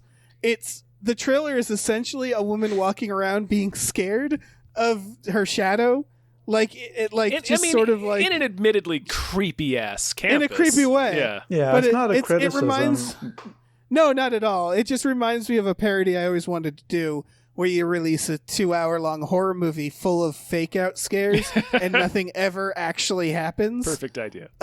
Yeah, and that's what the trailer is, where I'm waiting for like the thing to happen, the inciting incident, and it never quite happens, and then the trailer's over, which isn't a hit against the film at all. I in fact am intrigued by this, and I want to see it. It was just interesting to see that in a trailer, where it's like, oh, they really don't want us to know what this is about. Yeah. So cool. And I mean, we really don't. Yeah, super dope. If you can't tell. But Jason, I suspect it is exactly what you're saying. I think there's like maybe a culty aspect, some racist ghosts or something. I suspect there's no supernatural. I suspect it's going to turn out that what they're finding out is that it's other students doing some sort of I don't know, a thing that it's where it's like, well, the real ghost is the racism, but I don't know. I think it might be the other way. If you guys saw Seance was a slasher and ghost movie, which is like a hell of a thing. Like they usually just pick one. And I'm wondering if this is similar, where it's like there's a few things. I guess that's not unusual. There's a genre of like the ghost haunting you because they want you to know who killed them, and then you have to deal with that aspect. But I don't know. It's an effective trailer in that I want to see it, but you're right and I think even more so with the trailer we're going to talk about, it is doing all the things, right? Like just all the things that horror movie trailers love to do now. Mm-hmm. Which is, weird sounds, specific editing, musical cues and stuff to signify scares that aren't actually there. Yeah, I mean, it's the same. It's when every trailer had the Inception noise. Yep. Yeah. It's for me. It's specifically. I don't remember if it's in this trailer. It is in the one that we're going to talk about. It's that like clock sound, like that tick, tick, tick in a trailer. They love that right now in horror movies. But before we talk about that, let's talk about Hit the Road. I don't know what possessed me to put this on the dock. Neither do I. That it's Iranian. It's an Iranian Little Miss Sunshine, and I was like, I don't know why, but I like this. This is better than I would say the original. Little Miss. I mean, it's not an actual remake, but it's the same. Like quirky family road trip. On a road trip, yeah. Yeah. I don't have much else to say about it except like, I don't know. It looks like an actually kind of decent indie family drama. There's not much to the trailer. It's really just a lot of landscapes of where they're driving, but it looks great. Yeah. Yeah? I thought it was fun when they hit that guy. Oh, yeah. I thought that was fun. Yeah, like I don't know. For the listeners to pull back the curtain a little bit, sometimes David will put a trailer on the dock here that when you look at it, it literally has like 834 views. Yeah. Not 834,000. It'll have like we will be among the first people to have seen the trailer, and it was posted 8 months ago. So It's not just that these are smaller movies. He is truly unearthing movies you would not have heard of otherwise. This is called Hit the Road, and it looks beautiful. Like every location looks gorgeous. It looks like they really wanted to show off the landscape, presumably of their home country. But it's stunning and tells you very little about what the movie's about. But I suspect that it looks like a true road movie, like it's celebrating this place they're traveling across and all the quirky things that happen to you. Yeah. And I often run into trailers with like 400 views, but they usually look like shit. Yeah. And so it's just like whenever one looks like I watched this, I'm like, oh, they like had a crew and like they spent money and they made a real movie. People should check it out. Maybe, it's a foreign film, so maybe it's, it's advertised more overseas, but I don't know. It's just, it's one where it's like, this isn't quite a movie that deserves more hype, only because it's like, it's a quirky family comedy, but looks kind of fun. Presumably would show up on streaming services here. That's another modern marvel, to go back to the very first thing I said in the podcast. Like, there's access to movies like this that would have been unthinkable when I was a teen. Oh, yeah. Like, it would never, there's no way, like, even if you subscribe to some sort of indie film magazines, you would be talking about trying to order a copy of a VHS for literally $200 to be imported from somewhere. The idea that you could just click something and then watch this movie made in Iran, or watch these Mads Mikkelsen movies made in Denmark. Like, those would never have passed in front of your eyes. Yeah, I used to go into, like, we had one of those like really pretentious indie video stores, and they had a basement with like a cult section, and they also just had a bunch of different countries. And I would go down there with a friend, and we would just randomly grab them because it's like, that was the only way to do that, right? Yeah, and I did not have that. So everybody check out that trailer. There's something about I appreciate movies that are kind of about the meditative beauty of wide open spaces. Yeah, or a place you'll never go to yourself.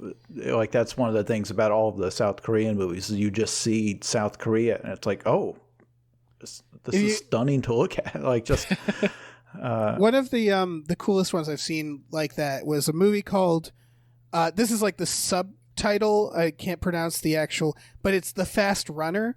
It was a movie done by like an Inuit, I don't want to say like a tribe, but it was done like in an area of the world that's so cold that no one wants to be there, and it's just a drama that and it's like the actual tribe and the people, and a lot of them are very good actors. And it was just it's like a full-on narrative that I remember being thinking was really good. It had like a really good chase scene in it where a guy is chased on the ice while completely naked. It's just a kind of wild, weird film. And this kind of reminds me of that only because it's like a beautiful part of the world. And these people just telling kind of a drama, a small story in that. And it's a place that I never would have seen otherwise. The movie you just referenced, what service did you see it on? I went to that video store and I got a VHS. Okay. But like if you Google The Fast Runner, it does come up immediately, and apparently it's on Apple TV. I think it's actually not a, like, I think this is probably a fairly mainstream film. Like I don't think like it's got 5,000 plus ratings on Rotten Tomatoes, so I shouldn't act like this is some like little indie thing that I ran into.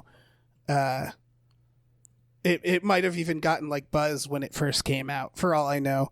It came out in early 2000s. But yeah, it's around on Apple TV. I watched it a long time ago, so I don't quite remember it. All right, well, next trailer is Umma. Yeah. This is the trailer that's what we're talking about, where it's very trailer-y, horror trailer-y, but the movie itself looks pretty fucking fun. Pretty into this movie, yeah. As trailery as it clearly is, super into it. Yeah, I mean, it's a woman who's her and her daughter are living together, and she's like sheltering her daughter, it seems, and they're beekeepers. And then she gets some sort of box from her mom that like implies some sort of, it's very like Hereditary, where it's like implies some sort of curse. Yeah, she gets her mom's ashes, and it's clear that she had a terrible relationship with her mom, and she was trying to forget her, but like she's being impressed upon by some older family member. Does not appear to be her father, maybe like an uncle or something. But anyway, really forcefully giving her mother's remains to enact her final wishes, and she doesn't want to do that because her mom sucked and they had a terrible relationship, and all kinds of weird, creepy things start happening, and her relationship with her mom starts to get reflected in her relationship with her daughter, and there's creepy bee stuff. I don't know. It looks good. I'm into it. It's Sandra Oh. It's Sandra Oh. Yeah, it's all tied into this cultural stuff. Like it's all tied into the mythology of her.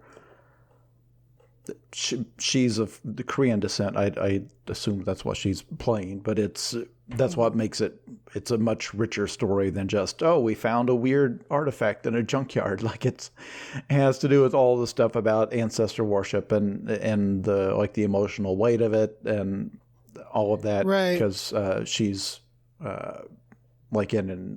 she's like married to a white guy, right, in the movie. So I think some of that ties in. Mm-hmm.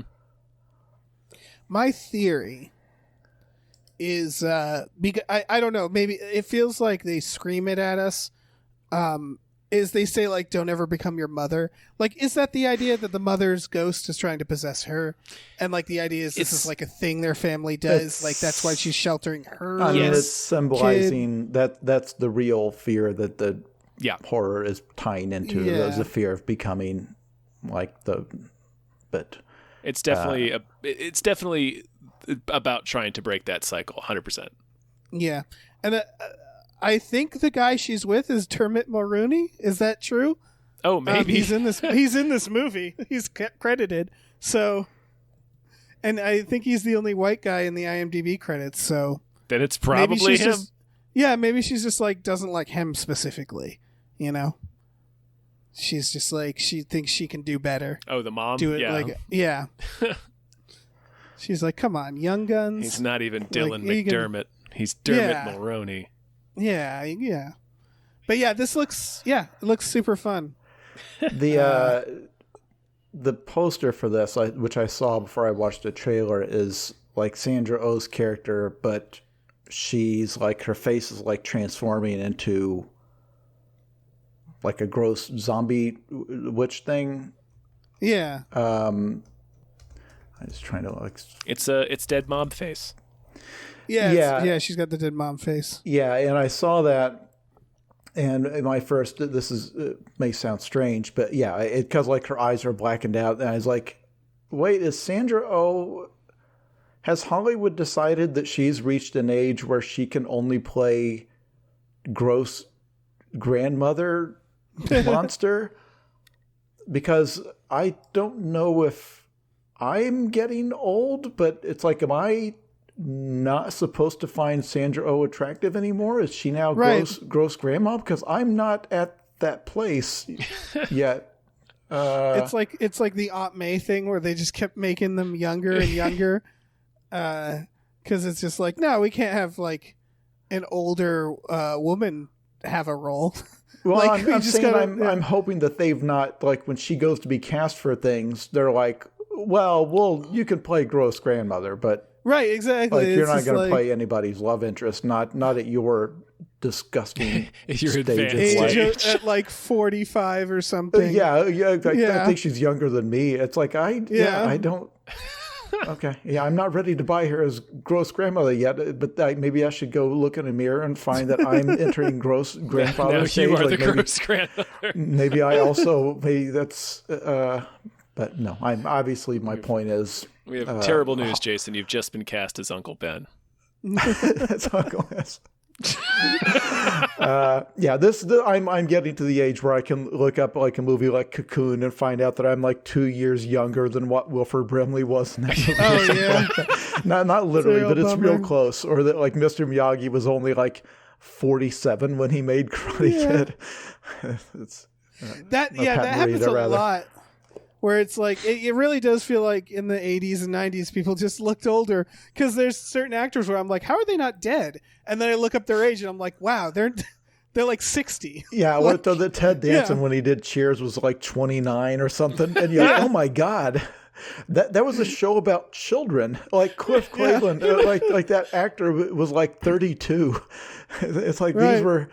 I have people who are that age who I would not trust to borrow my car because they're too immature.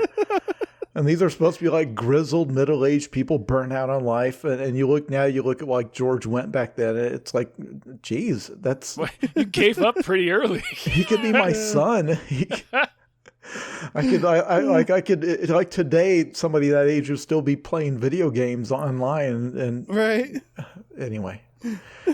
All right. Well, final trailer.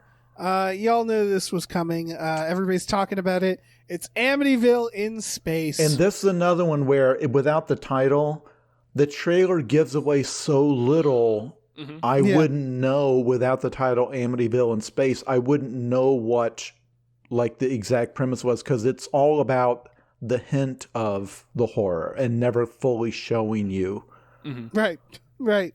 It's a real slow burn. Yeah, it does an excellent job, really, of withholding just enough information to keep from spoiling the movie, but enough to get you hooked.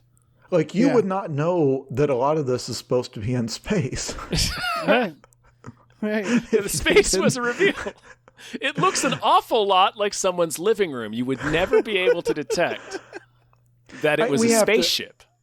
People that have not, we've covered Amityville blank trailers before, because I asked in a previous episode to solve the mystery of, apparently there's no Amityville license, so anybody can make a movie, or in this case, I think just a YouTube video some dudes made, some frat guys made in their house, and call it the Amityville whatever, because I guess you can't trademark the name of a town.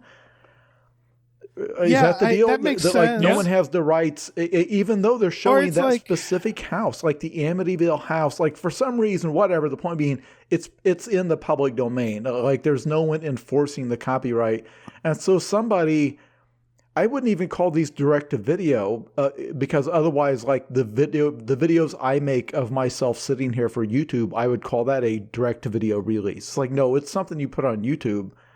This is something these guys put on YouTube. Like, yes, they shot it. I would say the reason you can't copyright, I would say it's like the Titanic, right? Like, the Amityville story is a real thing. So, like, I guess they could probably get away with saying, like, oh no, it's an adaptation of like a real life story.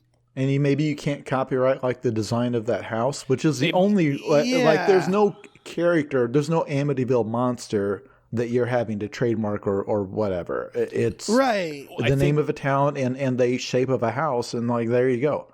I think you can even do, because like I'm sure blueprints are copyrighted. Yeah, that's, in point of fact, that's like the entire point of the Fountainhead, right? Anyway, like, I think you could get away with like changing the smallest detail on the house and being like, it's a completely new house. Do people realize that when you play the Spider-Man games on the PlayStation 4 and 5, that the reason the Freedom Tower is replaced by another building is because they did not have the copyright to display an image of the Freedom Tower? I didn't know that. That's pretty wild. That is a copyright issue. They could not get the rights to portray it in their game, even though it's a physical building that exists in the real world. You would think, well, it's public. It's a public space. Like, nope. They don't have the rights to the design, so they could not put it in the game. That's why there are some buildings that are one-for-one recreations, and there are some buildings that are fictionalized. We won't be seeing Freedom Tower in space anytime soon because of that unfortunate copyright Unless they're ruling. into that. That's true, yeah. My favorite shot from Amityville is there's a close-up of a man who, I don't know what the line he says, but he's wearing sunglasses. And I think he's supposed to be on the spaceship. Yeah. And it's because like he a cardboard computer behind him. Yeah, and the sunglasses, the wildest part is the sunglasses appear to also be cardboard or fake in some way. They are painted. Like, you can see that someone took a marker and like just basically painted them. And he's wearing like a spacesuit that you can kind of just see like a foam like pad around his neck. And yeah, like what appears to be like they couldn't even afford a computer screen in the background. I think this is a combination of they shot it entirely in a house, right? And then they purchased online. You can purchase like CGI footage. So you just like purchase like a spaceship, right? And that's it. And that's how you make the movie. That's it.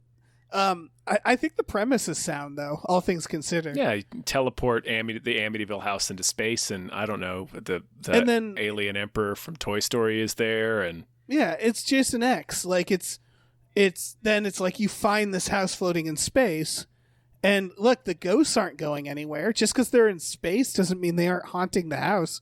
The ghosts are probably really happy to see somebody to tell to get out of the house. yeah, that's true. So yeah, I'm just saying the logic is sound of the movie. Yeah, no, it's airtight. Yeah, I assume the script it just fits together perfectly. yeah. I would also love if I went to watch this and the actual movie and found that it was like 3.5 hours long. Yeah. It was just epic Dune type length. Yeah. I tell you what, a movie that looks like this is either 60 minutes or 3 hours long. Right. Yeah, maybe they have a lot to say. Maybe it was just they couldn't cut anything out. There's a lot of ground to cover in space, Dave. Yeah. Oh yeah, it's big. Let's get into news stories. very, very Moose quickly. stories. I do feel the need to say this because somebody may point it out. If you and your friends, or if us on this call, were to get together and make a full-length feature film that looks exactly of the quality of this, you would still find it is a gigantic pain in the ass to make it. This was the thing that the RLM guys keep trying to emphasize when they made like Space Cop, their do-it-yourself movie they made on whatever, they crowdfunded like $100,000, whatever. He's like, it is a giant pain in the ass to make a movie. Any movie. It doesn't matter what it looks like. It is a giant pain in the ass. So this is still the product of a ton of work they did. Presumably these guys are not professionals and did it after work from whatever jobs they do. So, hey, they made a thing. They made a thing. Right. I've never made a movie myself. So it looks like they had a lot of fun doing it. I'm happy for them. It reminds me of when the South Park guys made Team America, and they're like, how hard is it to parody what's his name, Michael Bay, with like puppets? And then in the making of, they were like, this is actually really hard. Yeah. We don't know how he does it with like regular. It is the hardest sets. thing we've ever done. Yeah, this is actually. All right, well, let's get into news stories. But first, we have some more producers to thank. Yeah. Big thank you to Chester's Prophet. Thank you very much. Thank you to Definitely Not Guillermo del Toro. We'll see. Thank you to Brian, who Tom knows. Sure do. Thank you to Bob Grenville. Thank you to Steven. Thank you to Han Toomey, the Confused Cyborg. Thank you to Asking 7. Thank you to Happy Ed 209. All right, let me swoop in here. Thank you to Tiger George Pratt Thompson. Raindrops keep falling on my head. Beautiful. Thank you to Dan Hackroyd. Thank Thank you to Manischewitz Molotov says the spice must flow, comrades. Thank Thank you. you to E.T. the Extravagant Terresticle. Thank Thank you to Cody Johnston's Time Machine Noise. Thank Thank you to Pete Fort Pagel. Thank you. Thank you to Glitterous, CFO of Michael Shannon's Chocolate Factory. Thank you. Thank you to pre-order Jason Pargin's new book. Pre-orders are super important. It's true. Woo. Thank you. That guy's on here every week, Jason. Not just weeks that you're on. Yeah. Oh, And we're pretty sure it's not just you, right? Pretty That's not sure you? it's not you. no. And I do appreciate people that are patient with the fact that I start promoting my books literally 10 months out. There is a reason for it. Yeah, you gotta. It is the way book publishing works now. If you can accumulate a couple 100 sales a week leading up to release, that is, if you want to write books full time, I'm telling you, you have to promote it for like 2 straight years. That is the only way. There's too much media out there, and there are too many other things for people to spend their money on. And I when I do like a Reddit AMA or something, and then people will say, "Oh yeah, so John dies at the end, guy. I've seen that movie." The most common thing I hear is, "Oh, I didn't know you wrote more books." After that, it is hard to reach people. The only way is to just keep repeating it over and reach a few more people every time, and then hope they tell a friend. It is hard to break through the noise. So yeah, the reason I can write books as be a full-time novelist as my job and pay the mortgage with it is because I promote them relentlessly. It is It is 80% of the effort that goes into writing books. 20% is writing the book. The other 80% is telling people about them. Well, let's. We should talk about Pop Tarts, right? Yeah, probably. I mean, let's do News that. came that Jerry Seinfeld is directing, producing, and starring in a film about the origin of Pop Tarts. Yeah. This is actually so we've known about this apparently since June of last year, and it's now just we got some. I forget what the new news was. I think it got picked up by Netflix. Got it. Yeah. So why is this happening? So I looked this you up talk about because that, Jason. I wondered if there was some crazy story, like the thing with the Ray Kroc. What was the name of that movie? The Founder. If there was not some crazy backstory behind it, because I thought it'd be hilarious if this movie came out with like an NC-17 rating, and it turned out there was just the nastiest sex and like multiple people were murdered or whatever. The only thing I could find is buried in the Wikipedia page for Pop Tarts is that Post, who's not Kellogg's owns Pop Tarts, but Post actually announced a toaster pastry. They had come up with the technology to make a toaster pastry and that it was going to be coming out soon. And then it got delayed.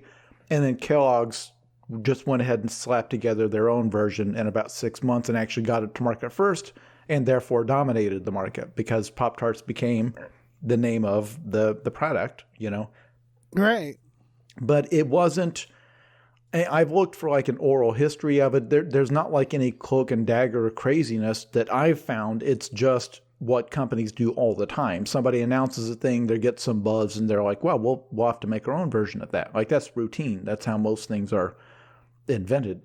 Oreo cookies are a ripoff of another cookie. But there's not like, there wasn't like a lawsuit over it or anything weird that I could find.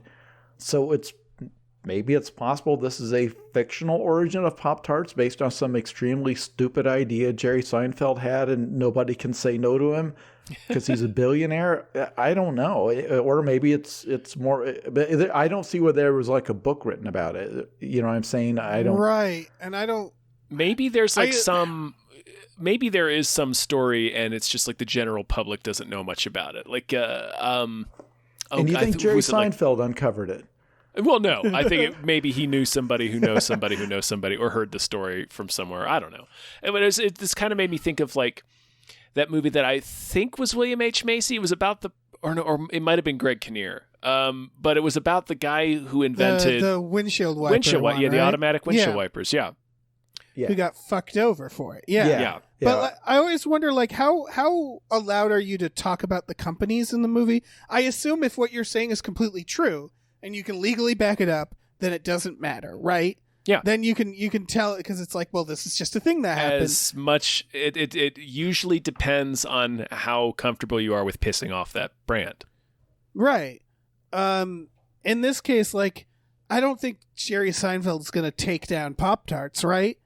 No, he loves breakfast food. Exactly. And he like, apparently he made some sort of Pop-Tart joke on Twitter at one point. So I could see like it's one of those weird things where like he made a joke and like Pop-Tarts like reached out to him or something.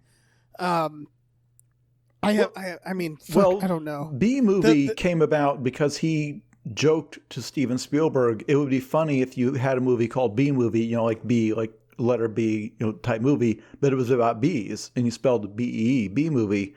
And then Steven Spielberg like called him up a few months later and it's like, yeah, we're ready to go into pre-production on your B-Movie idea. It's like, what?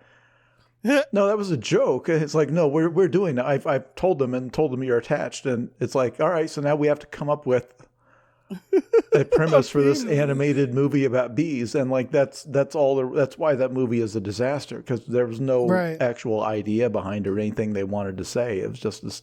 It's also literally started with the title and then they worked backwards. Of course. That movie obviously began with that. The other really significant thing about that is it's the only movie Jerry Seinfeld has ever done. He doesn't do movies. He's never done them. So like this will be the second movie he's done. Yeah, it's the Pop-Tart movie.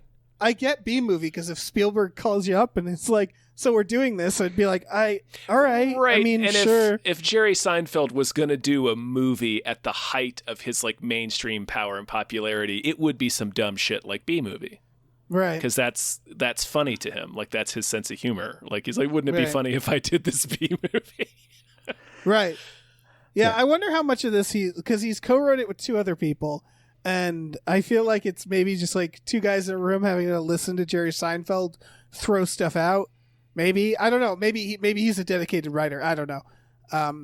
This Variety article has the line, which I love. It's its own paragraph. They separate it from everything else, and it's one sentence that says, production on the breakfast-based project is set to start next spring. And I don't know. Something about that really tickles me. It's just in a vacuum. I feel like I'm going nuts reading that. I mean, you know, how much time do you think the writer of that article?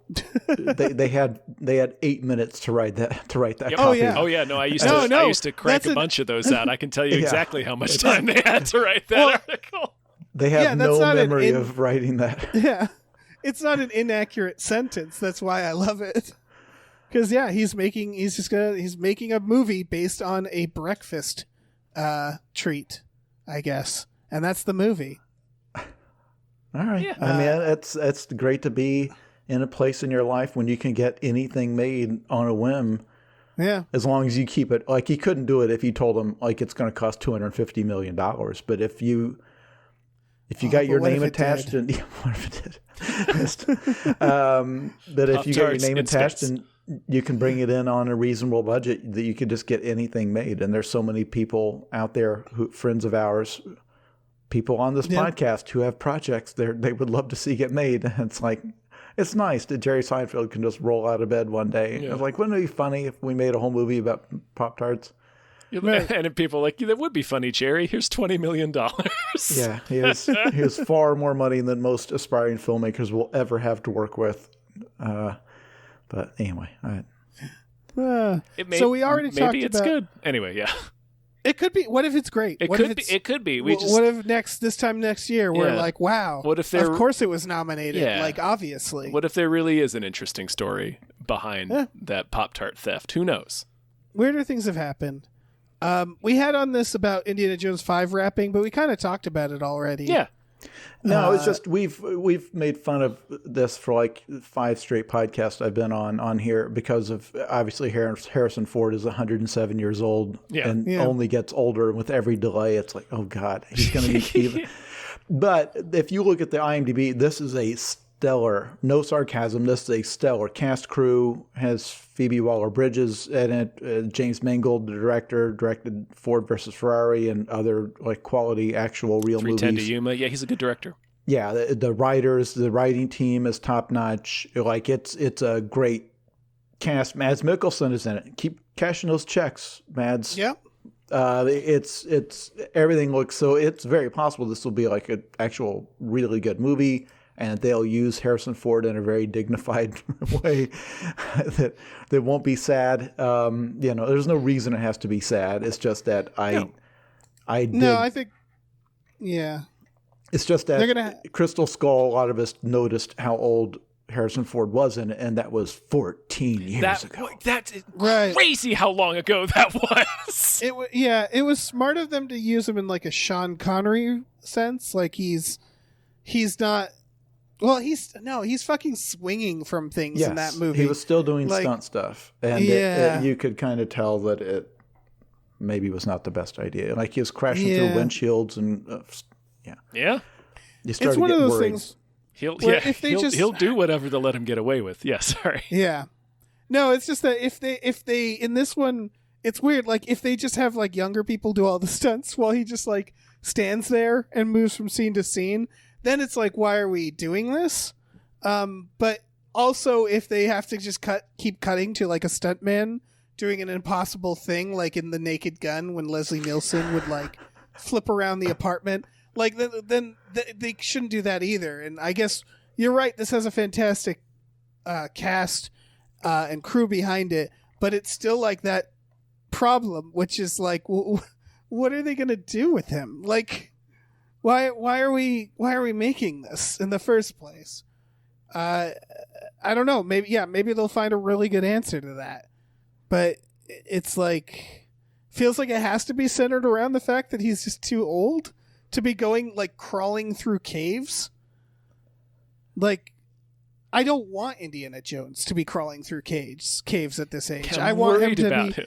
Yeah, I want him to be, like, financially secure enough to not have to do that stuff at home, like warming his old bones beneath a quilt.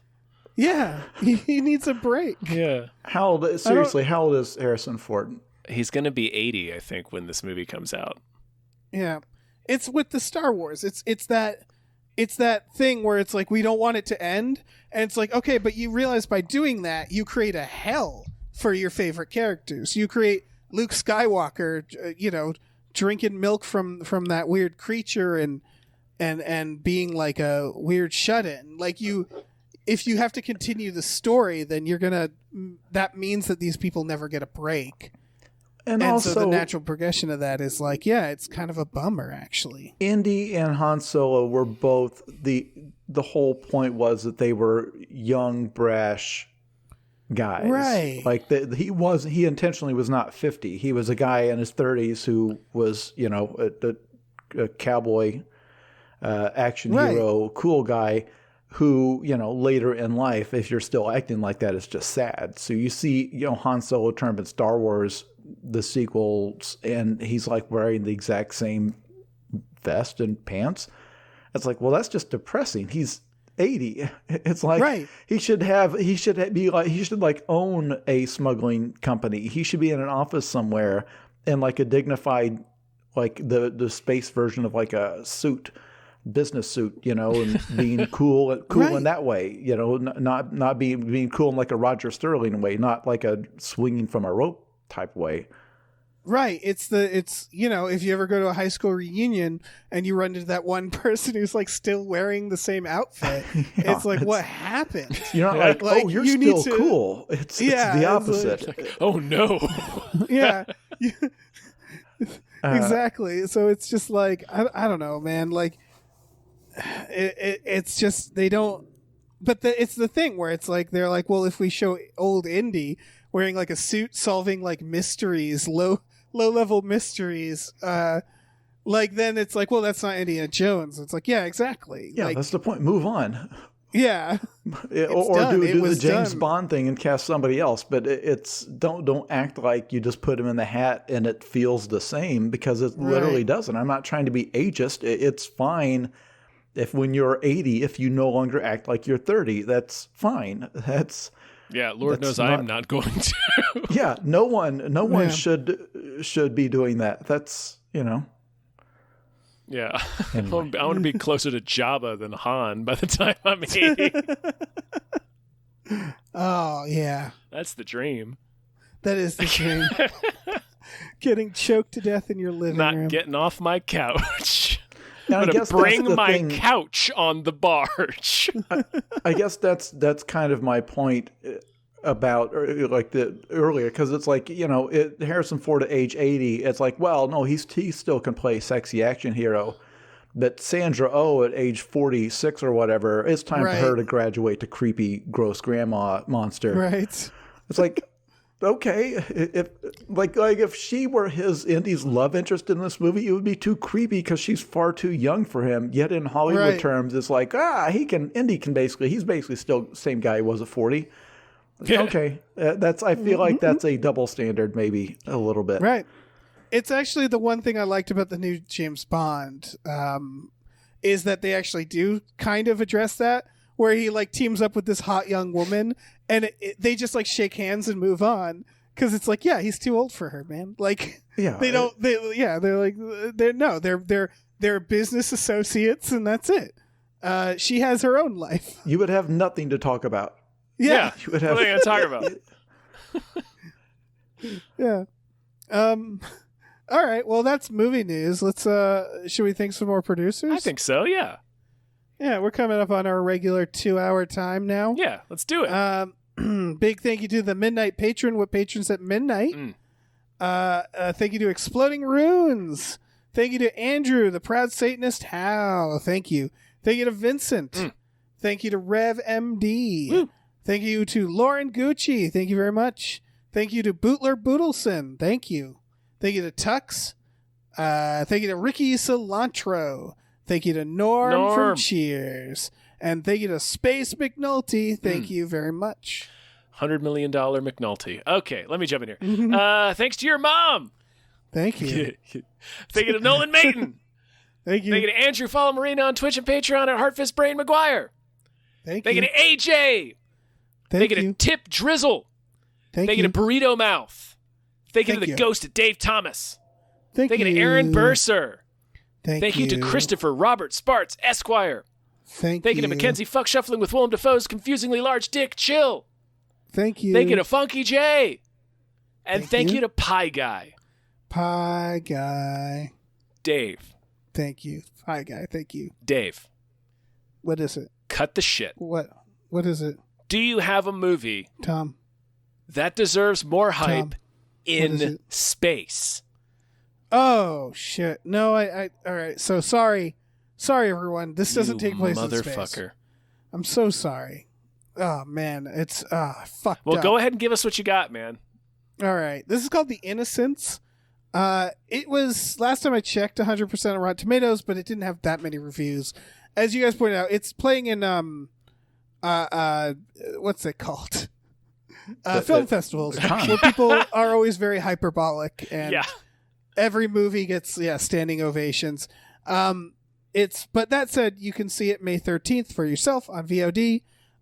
It's kind of like Chronicle, but I would argue it looks better.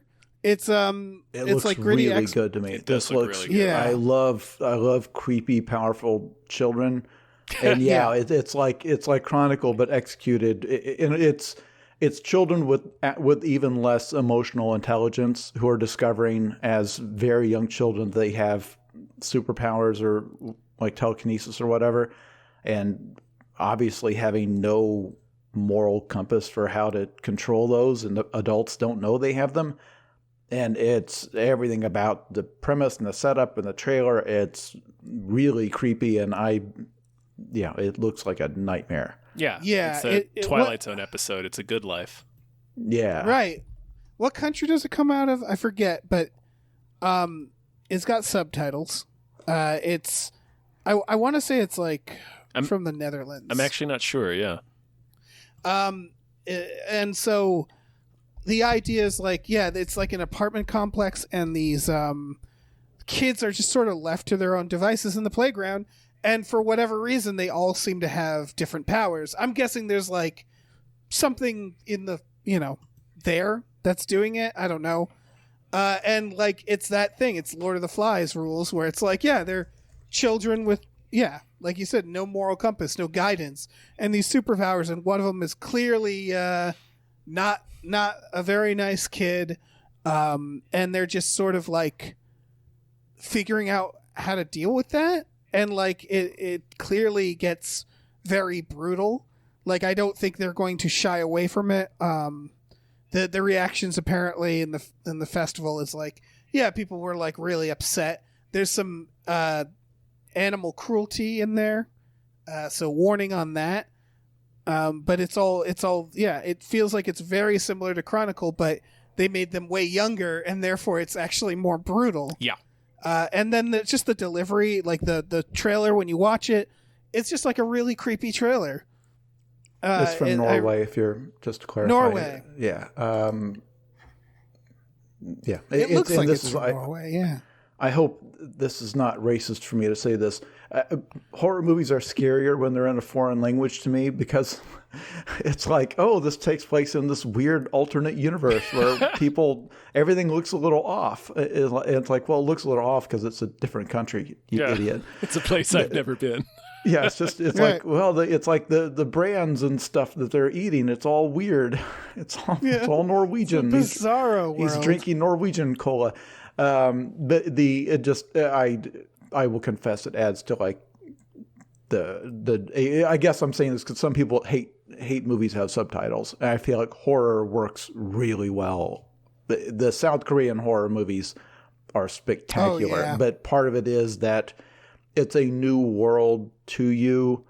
To be dead serious here, like the fact that it is somewhat exotic and different, it just adds to what feels unsettling, not because of racism, but because of it's just not familiar. So you're even less grounded than you would be. So if you're someone who normally hates subtitles or you avoid foreign films because you feel like they are pretentious or whatever, I hope the people listening to the show don't still feel that way. But I know some people do, like, actively when they find out something's subtitles, they just don't watch it.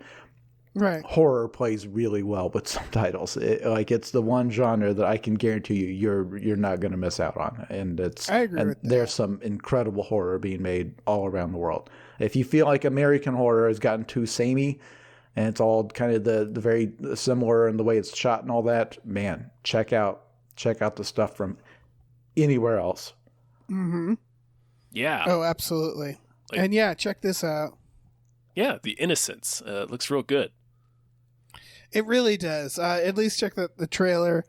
And yeah, there's, man, goddamn. Yeah, foreign horror. Yeah. I don't know what it, yeah. I've been thinking about a couple, like The Medium. Yeah, that's pretty good. The Medium. I really liked, what's it called? Oh, shit. There was an Iranian one.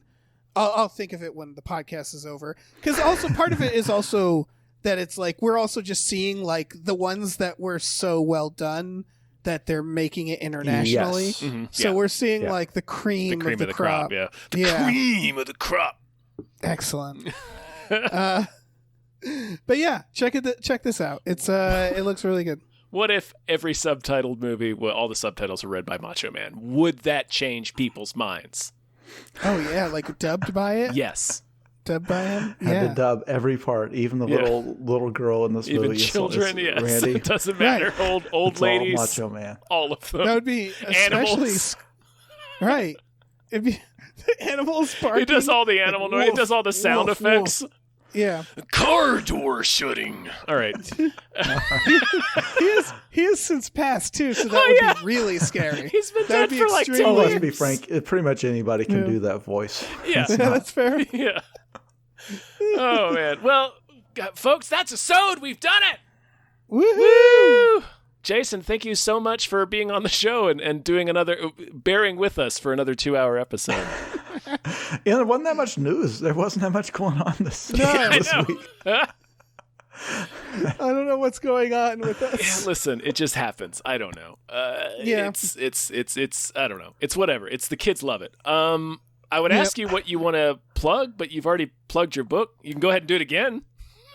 Let me have 1 minute to explain the situation. The way it works is early on when you have a book coming out, unless you are super famous, unless you are J.K. Rowling or whoever, the first people you are selling to are the bookstores. The bookstores have to decide how many copies to buy, and then how many copies they buy determines how prominently they display it, because like we got all these freaking boxes of this guy's book. We got to put them out front so they'll sell because they're in the way. So the first thing you have to do is to convince Barnes & Noble and all of the many, many other bookstore chains out there. I'm sure you can name them. Barnes & Noble, and then all of them. I don't need to run down all of the many that are still Yeah, there's open. so many. Anyway, the way they decide how many copies they're going to buy is they look and see how many pre-orders have been made on Amazon or whatever. So they're going to make a decision this summer about how many copies of this book they want. That will determine whether or not the book is successful. The bookstores tell you what books are going to be successful because it's the ones they've got a bunch of. And so you can see them. If they buy one copy of your book and it's turned spine out back in either the P's or the W's back there, you're not going to see it. If they put it up in the new releases section, they've got 10 copies of it with the face of it out, it signals to everybody that walks in, oh, this is a big important book that you need to buy. So the only way I've been beating the system for these past 13 years of writing novels is by building up so many pre-orders that the books are kind of forced to stock it. And then because they're forced to stock it, it sells because lots of books are still sold by, I know nobody thinks that this, but it's true. They're still sold in brick and mortar stores. People walk into and buy, not just Barnes & Noble, but all the indie stores. So that's why I start promoting. This book comes out in October. I start promoting it now, not because I have nothing else going on in my life, although that is true, but because if you're not a superstar author, this is your only chance, is to build up a large pile of pre-orders that it basically forces the gatekeepers in the process to declare the book a big deal. Because it's, for one thing, for me or the publisher or my agent to tell them, oh yeah, this book's going to be great. This guy is red hot. Everybody says that. What proves it is when actual human beings put their money down and say, yeah, I know this isn't going to come out until the fall and that it's very possible we'll all be dead by then.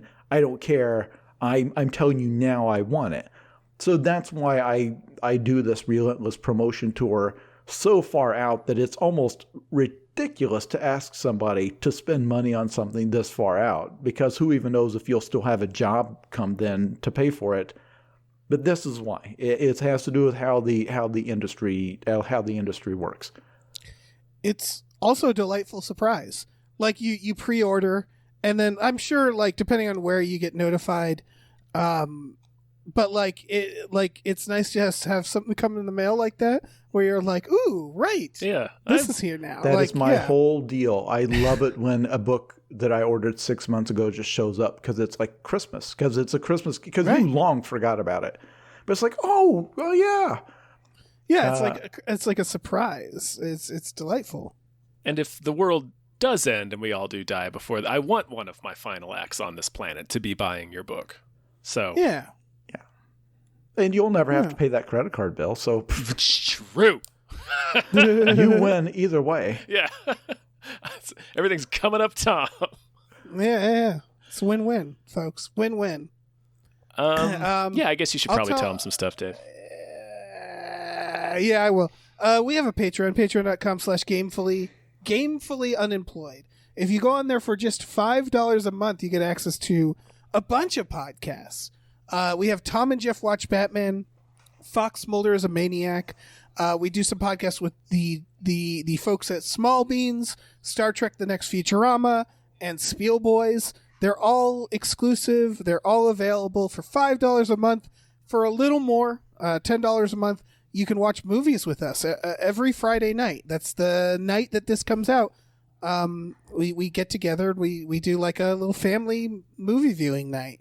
I forget what we did last week. I don't know. One of these weeks we did the Sean Astin, Bruce Campbell film Icebreaker, which I have on DVD, and I have a bunch of other DVDs that could be watched one of these nights. Yeah, when you're the day you're listening to this, we're probably going to be watching Amityville in space. So you want to jump on if that. it's available. Yeah. We also have a store. You can head over to gamefullyunemployed.com, where you'll find a link to our Teespring store. We have all kinds of cool original artwork and designs you can get on T-shirts, mugs, stickers, posters, all kinds of things. So check that out.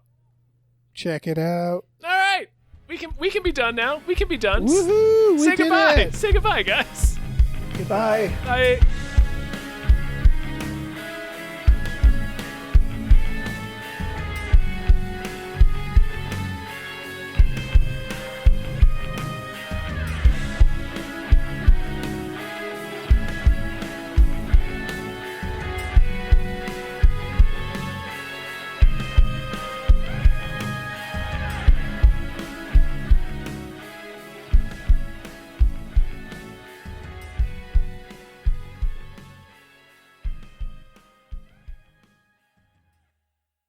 Our music is produced by Chris Corlew. You can follow him on Twitter at @thecorlew, Corlew, and find more music at shipwreckedsailor.bandcamp.com. Our artwork is produced by Justin Brown. You can follow him on Twitter at @JustinTBrown, and find more of his artwork at artnessbyjustinbrown.com and justinbrown.info.